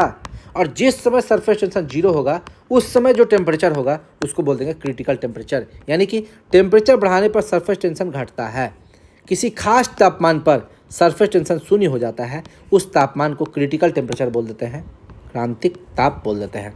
ये भी आप लोग समझ में आ गया। आगे बढ़ते हैं, और ये इस कंसेप्ट से समझिएगा, सारा क्वेश्चन इसी से बनता है। यदि किसी द्रव में पृष्ठ तनाव कम होगा तो वह फैलेगा, ज़्यादा से ज़्यादा फैलेगा। क्यों फैलेगा? क्योंकि एरिया उसका बढ़ जाएगा। अगर सरफेस टेंशन कम, एरिया ज़्यादा, इसी कंसेप्ट को पकड़ना है। अब समझिएगा, पानी की या बरसात की बूंद, इसका शेप क्या होता है, गोलाकार या अंडाकार होता है। बताए थे क्यों होता है? क्योंकि पानी का बूंद जो है, इसका जो फ्री सरफेस है, जितना भी बाहर में जो मॉलिक्यूल है वो सब चाहेगा कि अपना एरिया क्या करें, मिनिमम करें। मिनिमम एरिया सिर्फ और सिर्फ स्फीयर में होता है, गोला में होता है, इसीलिए वो स्फेरिकल शेप को फॉलो करता है। शेविंग ब्रश को जब पानी में से बाहर निकालते हैं तो उसके हेयर्स या फाइबर्स आपस में चिपक जाते हैं। जैसे मान लीजिए ये शेविंग ब्रश है, पहले ऐसे था, लेकिन इसको जैसे पानी में डालेंगे और बाहर निकालेंगे तो ये ऐसे हो जाएगा, चिपक जाएगा, सब चिपक जाएगा। क्यों चिपकेगा? चिपकने का कारण है ये सरफेस टेंशन। वो जैसे उसमें पानी में घुसा, वो सरफेस टेंशन क्या चाहेगा कि उसका एरिया को मिनिमम कर दे। तो वो एरिया मिनिमम कब होगा? वो उसको सबको चिपका देगा, तभी एरिया उसका मिनिमम होगा। आपस में चिपकाने पर ही उसका एरिया मिनिमम होगा। यही दूसरा नंबर भी, यानी कि शेविंग ब्रश का जो कंसेप्ट है वो भी सरफेस टेंशन पर ही है। एक छोटा और पतला सुई का बात करते हैं। पतला, एकदम पतला सुई, नॉर्मल जो सुइया धागा सीते हैं ना, उससे भी ज़्यादा पतला, एकदम पतला, नीडल के शेप का, बहुत ज़्यादा पतला, एकदम पतला सुई अगर पानी के ऊपर डालेंगे तो पानी पर तैरने लगता है सरफेस टेंशन के कारण। देखिए, जैसे पानी है, ये मान लीजिए कोई कंटेनर लेते हैं, कंटेनर, इसमें पानी भरा हुआ है, इसमें किसी भी मेटल को डालेंगे तो डूब जाएगा। क्या होगा? डूब जाएगा। लेकिन अगर सुई इतना पतला, बहुत ज़्यादा पतला है कि सरफेस टेंशन को वो पार ना कर पाए, तो सरफेस टेंशन में इतना पावर है, उस सुई को वो तैराएगा, सुई को तैरने देगा, सुई को डूबने नहीं देगा। तो सुई जो एकदम छोटा और पतला सुई अगर है तो वो पानी पर डूबेगा नहीं, वो तैरेगा। अगर पतला सुई अगर पानी पर तैर रहा है, उसका कारण है सरफेस टेंशन ही उसका कारण है। क्योंकि पानी का जो फ्री सरफेस होता है वहाँ पर एक टेंशन, तनाव काम करता है, फोर्स काम करता है, जो कि बाहर की तरफ लगेगा। आगे समझिएगा, ठंडे सूप की अपेक्षा में हॉट सूप जो है ज़्यादा टेस्टी लगता है। क्यों? देखिए, जब टेम्परेचर बढ़ाएंगे तो सरफेस टेंशन क्या होगा? कम होगा। ठीक है, टेम्परेचर बढ़ाएंगे, सरफेस टेंशन कम होगा, और सरफेस टेंशन कम होगा तो एरिया ज़्यादा होगा। समझ में आया यहाँ पर? इस दोनों कंसेप्ट को यहाँ मिला दिया है, यानी कि गर्म चाय, सूप या चाय या कॉफ़ी जब जीभ पर सब जगह फैल जाएगा। क्यों? देखिए, जैसे ही ठंडा सूप की अपेक्षा हॉट सूप का बात कर रहे हैं, हॉट सूप में क्या होता है, टेम्परेचर ज़्यादा है, टेम्परेचर ज़्यादा होने से सरफेस टेंशन कम, सरफेस टेंशन कम यानी कि एरिया ज़्यादा, एरिया ज़्यादा यानी कि वो जीभ में हर जगह फैल जाएगा। हमारे जीभ में जाएगा ना, जैसे जीभ में हल्का चाय का चुस्की लेते हैं, देखते हैं आपको कितना आनंद लगता है, क्योंकि वो जीभ में हर पार्ट में फैल जाता है। तो जैसे ही वो टेम्परेचर बढ़ेगा तो सरफेस टेंशन कम होगा और एरिया आपका बढ़ जाएगा। एरिया बढ़ेगा तो जीभ के हर पार्ट में फैल जाएगा और आपको ज़्यादा टेस्टी लगेगा। ठीक है, उसी तरह गर्म चाय या कॉफ़ी है वो आपको ज़्यादा टेस्टी लगता है, क्योंकि वो जीभ के हर पार्ट में फैल जाता है सरफेस टेंशन के कारण। इसका आंसर भी होगा सरफेस टेंशन। आगे, पेट्रोल या केरोसिन अगर आप का छिड़काव करते हैं पानी में अगर आप पेट्रोल या केरोसिन का छिड़काव करते हैं तो इससे क्या होता है, सरफेस टेंशन कम हो जाता है, सरफेस टेंशन कम हो जाता है। और जैसे सरफेस टेंशन कम होगा तो वो किसी को भी तैरने नहीं देगा अपने ऊपर, तो वहाँ पर जो मस्कीटो या लार्वा जो होता है, मच्छर का जो अंडा होता है, तुरंत पानी में डूब जाएगा। इसीलिए हम लोग क्या करते हैं, मच्छर को मारने के लिए पानी में केरोसिन का छिड़काव कर देते हैं, कि जैसे केरोसिन का छिड़काव करेंगे मच्छर डूब जाएगा और मच्छर पनपेगा नहीं, मच्छर मर जाएगा। कपूर का जल के ऊपर तैरना, नाचना। देखिए, जब आप कपूर को जलाइएगा और उसको जैसे पानी के ऊपर डालिएगा ना तो नाचने लगेगा, थोड़ी देर तक नाचेगा, उसके बाद डूबने का कोशिश करेगा। ठीक है, पहले थोड़ी देर नाचेगा, तो वो इसलिए नाचता है क्योंकि पानी पे जो सरफेस टेंशन होता है वो कपूर को डूबने नहीं देता है। ये भी आंसर है आपका, सरफेस टेंशन। गर्म पानी में कपड़े अच्छे से घुलते हैं। क्यों? क्योंकि टेम्परेचर बढ़ाएंगे तो हमारा सरफेस टेंशन कम होगा, और सरफेस टेंशन कम होगा तो एरिया ज़्यादा होगा। तो क्या होगा, एरिया ज़्यादा होगा तो पानी कपड़े के सभी पार्ट्स में फैल जाएगा, यानी कि यहाँ पर एरिया क्या हो जाएगा, ज़्यादा, एरिया ज़्यादा हो जाएगा। ठीक है, अगला समझते हैं। सरफेस टेंशन जो है वो इम्प्योरिटी के इन्वर्सली प्रोपोर्शनल व्युत्क्रमानुपाती होता है। अगर इम्प्योरिटी डाल देंगे तो भी वो उल्टा हो जाएगा। जैसे देखिए, अब इम्प्योरिटी भी दो तरह का हो सकता है, एक सॉल्यूबल, एक इनसॉल्यूबल, यानी कि घुलनशील अशुद्धि और अघुलनशील अशुद्धि। घुलनशील अशुद्धि उसको बोलेंगे जो पानी वानी में मिल जाएगा, जैसे मान लीजिए नमक या शक्कर हो, किसी भी चीज़ में डालिए घुल जाएगा। अगर घुलनशील है तो पृष्ठ तनाव को बढ़ा देगा, पानी या नमक डालिएगा तो और पृष्ठ तनाव को बढ़ा देगा। जैसे अब एक क्वेश्चन पूछता है, ठीक है, कि अंडा है, अंडा, ये गर्म पानी है, गर्म पानी में अंडा डाला तो अंडा डूब गया, मान लीजिए अंडा डूब गया। ठीक है, अब उसी पानी में नमक डाल दिया तो अंडा तैरने लगता है। क्यों? क्योंकि पानी का सरफेस टेंशन बढ़ जाता है, क्यों? क्योंकि नमक जो है वो घुलनशील है, वो पृष्ठ तनाव को बढ़ाएगा, तो क्या होगा, अंडा को डूबने नहीं देगा। यही है घुलनशील। इसका एग्जाम्पल क्या है, अंडा वाला एग्जाम्पल। अंडा जो है नमक वाले पानी में नहीं डूबेगा,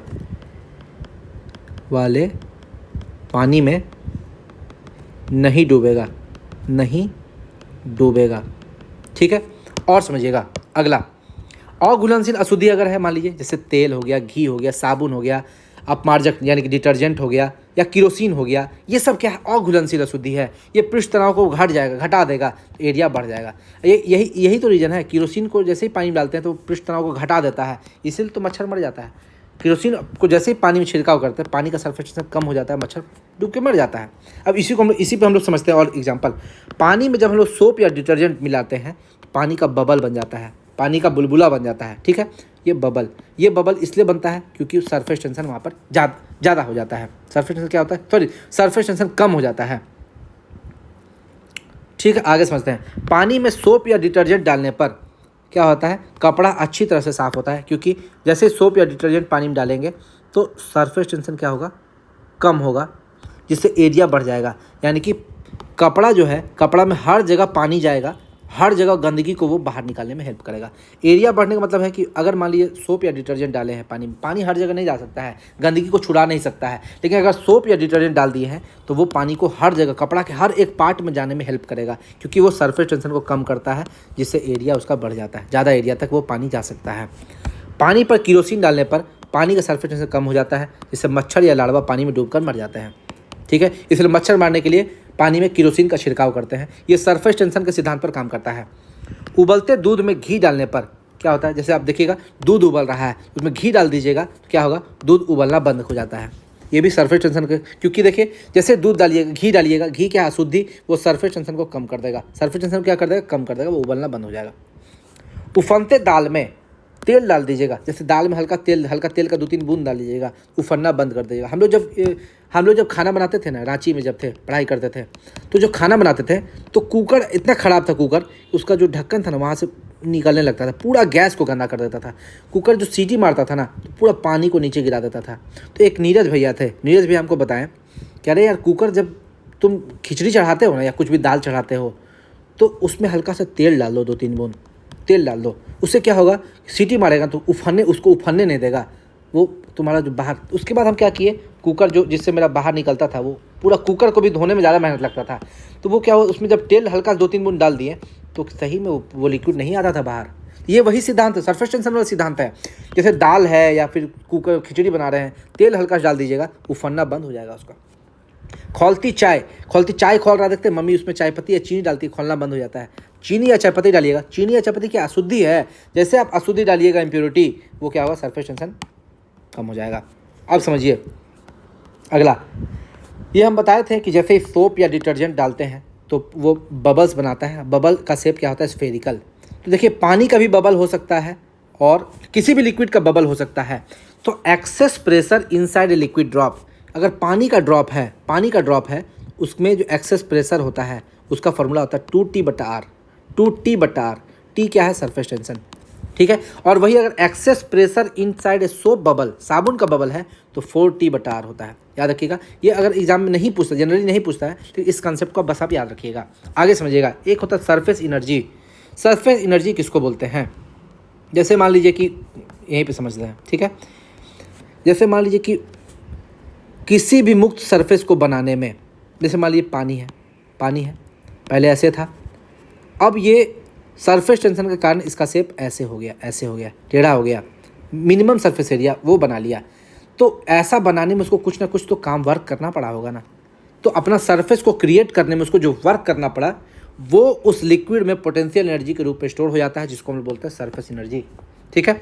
यानी कि work done in creating the surface को क्रिएट करने में जो वर्क करना पड़ता है, is stored in the liquid as potential energy and is called surface energy. यानी कि किसी द्रव में मुक्त सतह को क्रिएट करने में, बनाने में जितना कार्य करना पड़ता है, वह उस द्रव में स्थितिज ऊर्जा के रूप में स्टोर हो जाता है, जिसे पृष्ठ ऊर्जा या फिर सरफेस एनर्जी बोलते हैं। सरफेस एनर्जी जो है वो न्यूमेरिकली किसके बराबर होता है, सरफेस टेंशन के बराबर होता है, पृष्ठ तनाव के बराबर होता है, ठीक है। आज इतना ही रहने देते हैं।